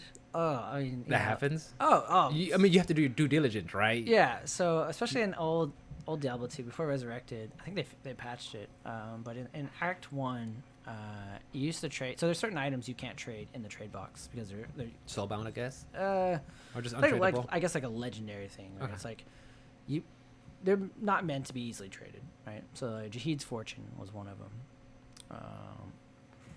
Basically, or let's say it was an Annie. Anyways, so I had some items. The guy would like stand on one side of the barrier, right? And he'd be like, "All right, you drop your item, and I'll come around and get it, and then you come around and get my item." I think I was trading for like a Shaco or something. And so I dropped my Jahid's Fortune. He drops his Shaco, and he's on the side that you can click through and pick it up. He just picks up his Shaco, and I'm over here running like an idiot. He leaves. And then just like the old scripts that people would run on you, where they'd say like, "All right, open your inventory," and then all of your stuff would fall off, and they take it. I mean, the game is like DTR. Did you play any Diablo 2 Resurrected? No. No. Okay. I was kind of excited. I kind of want to try it out, but then I was like, it's just Diablo. I never like. Again, maybe because I never played the OG versions. Yeah. That's why it just didn't appeal to me. I was like, oh, I'm fine. Yeah, it's one of those things that like, if you didn't experience it, then it's like I'm sure it's still fine, but yeah, I think it'd be more cool like if you play it on your Switch and then play it on the PC in that sense. Like for me, I'd rather play it on PC, but it's kind of cool to play it like while you're traveling or something. You know. Yeah, that's one of the things I love about my Switch is like some games where like I just play it 15 minutes before I go to bed, or I'm hanging out with Mikhail in the kitchen, or there's some games where I'm like I want to play this on PC. Yeah. I mean on Switch or something like that. So yeah, like if they say, hey Rick, you want to play The Witcher on Switch? I'm like, no, fuck out of here. Why would I do that? Or you want to play a cloud version of the game on the Switch? Like, no, why would I do that? No, I want to have the same option to play on the PC. So no desire to play Diablo 4. What about Diablo Immortal? Did you? So I would play Diablo 4 probably, but I don't think I would play Diablo Immortal, mainly because I'm not a fan of mobile. I think they did replace it for the PC though. Did they? I think there's something like that. I think there was like the mobile version of the game they ported over to PC. I don't know. I just know that game just had so much bad. Yeah. So much badness attached to it. Like, yeah, you had to have seen it with like the BlizzCon red shirt guy or whatever when he asks about it, and the guy's like the other, whatever the developer's name is. He's like, you guys don't have phones. Yeah, I don't know. I microtransactions and stuff like that. I just feel that's a symptom. Yeah. Because of the companies turning games into businesses. Yep. And it's just that's what you got to deal with now, and it's I find it weird when people try to justify. I'm like, well, it helps out the developers and that's gonna make them happy because no. Do you know where that money goes to? Do you have any idea how their financial structure is set up, and you know where that money's going? No, well then shut up. Yeah. You don't know where that money's going. Yeah, developers don't get anything. They don't get shit. They get salary. Yeah. Yeah. You're contracted to work this amount for X amount, and then you're done. Anything extra, they're gonna get the money. I mean, there might be some deliverable bonus or something. Maybe, maybe some royalties or percentages, but I don't know. But yeah, it just when people try to justify it, like, well, I like to support the game, the developers. Like, no, bro, you're not supporting the developers. You're supporting the corporate. Yeah. And I'm not trying to sound like anti-corporate, but I'm anti-corporate kind of. But it's just like, no, you're just feeding this machine, and you're making it okay to continue this practice. The next thing you know, all the other games are going to start implementing it and become the norm. Yeah. I just hate that, dude. I mean, I've been around gaming so long that to see it shift from what it was to what it is now, it's just like, oh god, stop. Yeah, EA is pretty bad about that, right? Yeah, dude. And then like games have their own servers, or you have to log in and create accounts just to play their games. The Star Wars Fallen Order. Okay. The one that was you play as Cal Kestis or whatever. I don't know. I'm like, oh man, I really want to play this game. Cool, and I bought it. Oh, now you gotta make an EA Origins account. Like, oh, okay, all right. I already got my money. I'm gonna play this game. I beat it. Delete. Removed it. That's it. I'm not signing up and get more new. You're just signing up. It's okay. It's harmless. No, motherfucker. I'm not gonna give people more information than I have to. Yeah, that's the other thing too. Is how much information is out there. Scary. Yeah, it's scary. I mean, don't get me wrong, there's some things that I kind of just like, okay, they gotta have my information, when you have a house or you have a car and credit cards. I get it, my information's already out there, but to frivolously give it out to a gaming company, like, you really want to do that? It's kind of crazy and scary, and at some point it doesn't even matter, right? Like your information is out there somewhere. It is. There's some guy who's selling it. He skimmed a credit card reader at Dairy Queen that you went to. The gas station you got. There's a thing that goes over the credit card machine. Oops. Databases are being breached. I mean, it's like at some point it's gonna happen. I mean, you can try everything you can to try to prevent it, which obviously not if but when, right? But it's just when. Yeah, that's what I work in that space, and I tell. Oh yeah, you know a lot about that, right? Yeah, like, hey, look, man, we can try. So it's not a lot of people they'll get upset, like, hey, why did this breach happen? We have to explain to them, like, okay, well, look, it's gonna happen. You have to understand it's just risk. How much risk are you willing to accept? You don't put passwords on anything. That's a high risk. Okay, you have a printer. It could be somebody could hack into your printer. It's like a lot of people that have this like Milky Way or Snickers bar attitude.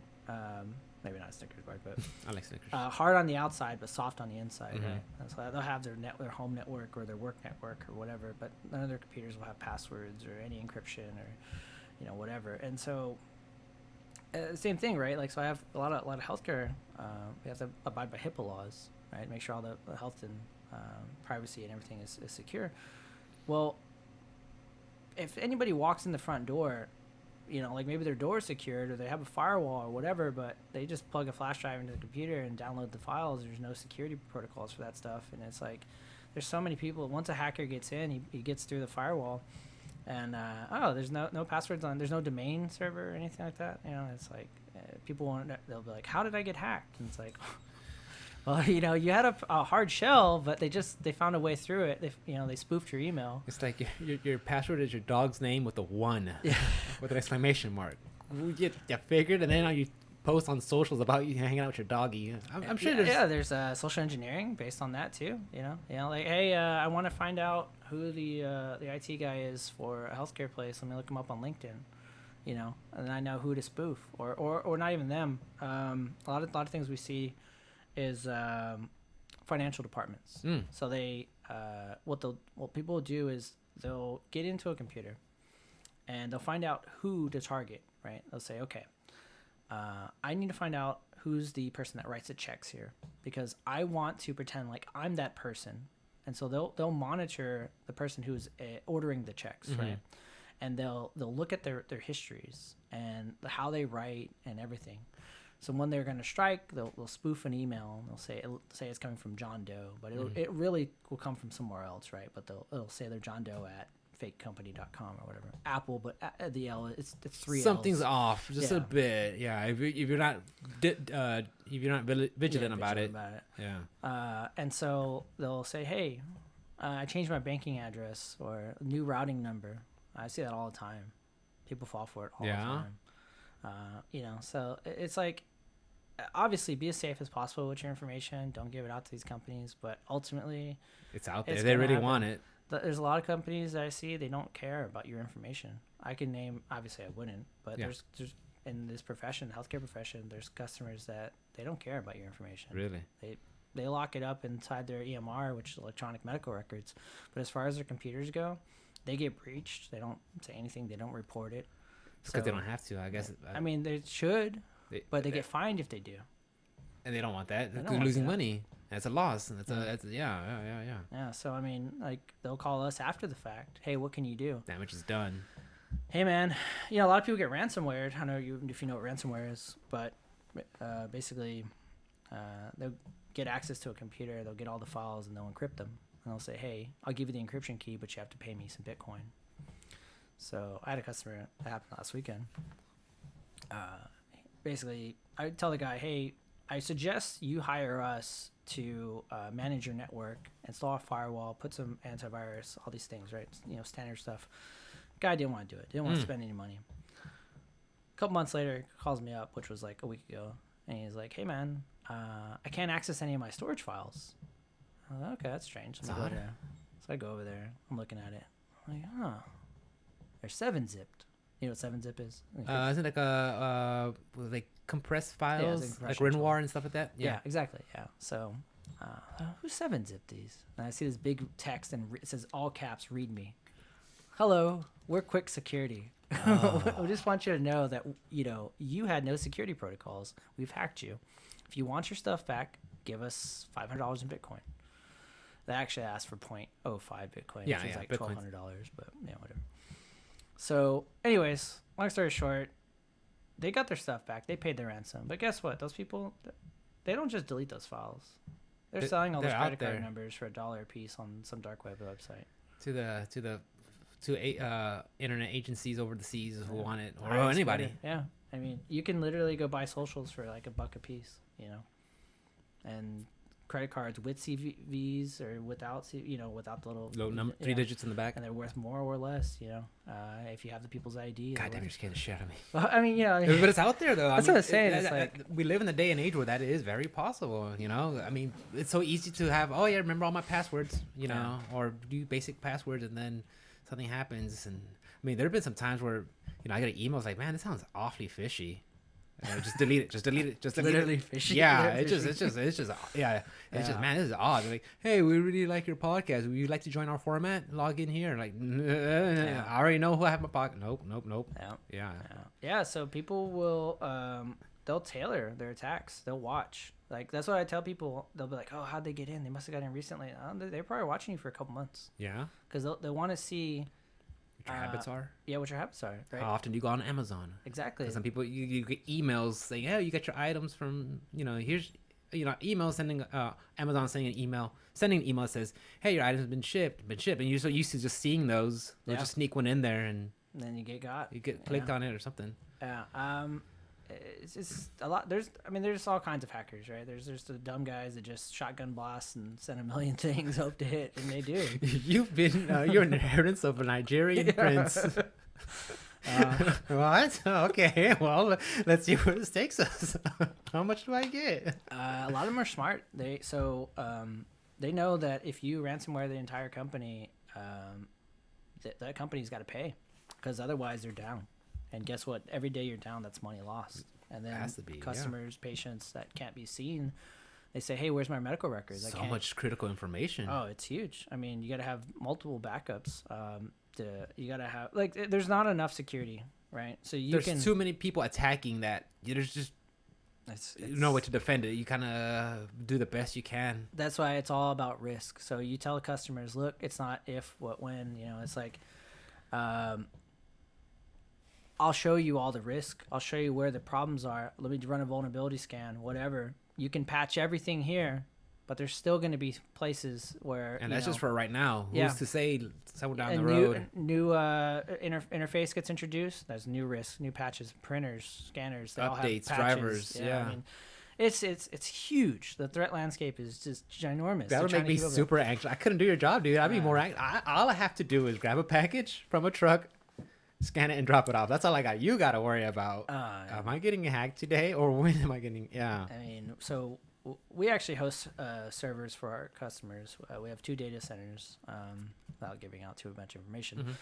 Mm-hmm. So, I mean, we have to go through a bunch of audits and stuff like that to maintain, security. And, obviously we see all kinds of things. We see people try to attack us. We see people try to attack our customers. I mean, I have owners, these businesses, like, hey, my personal email, I'm getting spam, because they found out from his business, and they're trying to get him. I mean, so, I obviously take as much precautions as you can, but it's like I wouldn't lose sleep, because like, people are, no matter what, your name is somewhere out there. Somebody's, especially when it was so much social media out there. Sign up for this face recognition. This sign up for this mobile. Sign up for this feature. This app. How many times have you signed up for something and says, "Do you want to link your Facebook?" You want to use your Facebook as a single sign-on? Guess what? Farmville 2.0 now knows your Facebook credentials, know who you are, and all this stuff, right? That's the crazy part is like, okay, you might trust Facebook. I mean, you shouldn't, but let's just say you do, right? But this integrated app, do you trust them? Yeah. The third-party guys? Yeah, the third-party guys. You never know. It's like, because they don't go by the same standards always. For sure. Maybe let's say Facebook does have your best and they don't, or they shouldn't, but you just never know what the other guy does. And I'll tell you right now, just like I can see these other vendors I've worked with, some people got their shit together, but a lot of people don't. Yeah. So, and it's crazy. You got any friendly advice for protecting yourself? Passwords, change passwords, make them harder. When they say suggested passwords, is that a good... Like, sometimes you like when you make a password and you like right click and say suggested password, capital this, that, X1 exclamation. I guess it's more of a challenge, more of a speed bump. More characters, the better. Ultimately, given enough time, the hacker will get into... If they want it bad enough. Yeah, I mean, they'll run John the Ripper or whatever password cracking tool they want, and if they have a good enough computer, and if you have a 5-digit character, that might take somebody 30 minutes. If you have 16 characters alphanumeric, it's going to take them a while. So a lot of hackers, they just want the easy targets. So if they can't get in right away, they're gonna move on to the next victim. And they probably go after like the elderly, grandmas, a lot of times, grandpa. Yeah. They don't know any better. Don't get social engineered. If people call you and they say, hey, you owe this much money, and they don't know the account number and things like that, like they're trying to give you, they want you to give your name. That's a big red flag. Red So flag just right there. the biggest thing I tell people is just try to be more aware of what's going on. Try to keep up with things. Like try to change your passwords. Don't use your credit card on fishy computers. Don't use your credit card at work. I don't care how much you think it's a good idea to pay your bills at work. Your work computers might be compromised. You always have to assume they are. Yeah. Just To be safe. If you're at home, most likely, unless you're just downloading random attachments and doing sketchy stuff, most likely, yeah, you're probably okay. But a lot of these guys, not to say they don't go after the random Joe Schmo, but they're going after these corporate people. That's where the money's at. The big money. Yeah. Corporations. I mean, not to say that people don't get hacked every day, but those are going to be more like your scam callers that are going to be trying to trick you into going to CVS and getting a scratch card and sending it over for Google Play Store. And if you fall for that one, well, You're asking for it. Yeah. I mean, it was a lot of people like the elderly. I don't know if you see these YouTube videos where they'll a lot of people, what they'll do is they'll like pretend they're old ladies and they'll waste a scammer's time. Really? Of thing. Yeah, those are actually pretty funny. I gotta watch those. Oh, they're great, dude. But you get to see like how those things work. Like the mindset. Yeah. Damn. And but like those people, I think you and I wouldn't fall for them. But the people that that are hacking into your stuff and because you didn't change your password or you're using I love dogs 123 or your dog's name exclamation mark in the your birthday year or whatever. Yeah. Oh wow. So that's like my only advice is like try not to sleep about it and just try to do the bare minimum. Sounds good. Yeah. Shane, I want to say thank you for hanging out and doing a podcast. I really enjoyed it. You're natural. You're great. I don't know, man. I feel like I'm not that great, but No, you do. I mean, you talked about your trips. You talked about magic. You talked about life. We talked about your career. I mean, I appreciate it, man. I had a blast. I'll hope you would do it again, sometime soon down the road, if you don't mind. Yeah. I'm blasted. Anytime. So no. Maybe not anytime. Anytime. Call you in advance. That's why I told you last week. I was like, let me see what Shane's up to. Hopefully he wouldn't mind. Yeah, no. I'm pretty... If you ask me and I got nothing going on... We could work something. I'm always down. Yeah, I thought you were going to be like super shy. Like, no, I'm shy. I thought it would be too. I thought I would... like, what's the worst I could have? That's what I told Myra. I was like, I don't know why he wants me to come do a podcast. She's like, you don't shut up. And I'm like, I talk a lot? She's like, yes. I think that's why the podcast works. I just throw a topic out there and run with it. That's fine. Yeah. Anyways, thank you, Shane. I really appreciate it. Yeah, no problem, man. So hopefully soon we'll do it again. Yeah. All right, guys. Yeah. See you later. Appreciate it. Love you.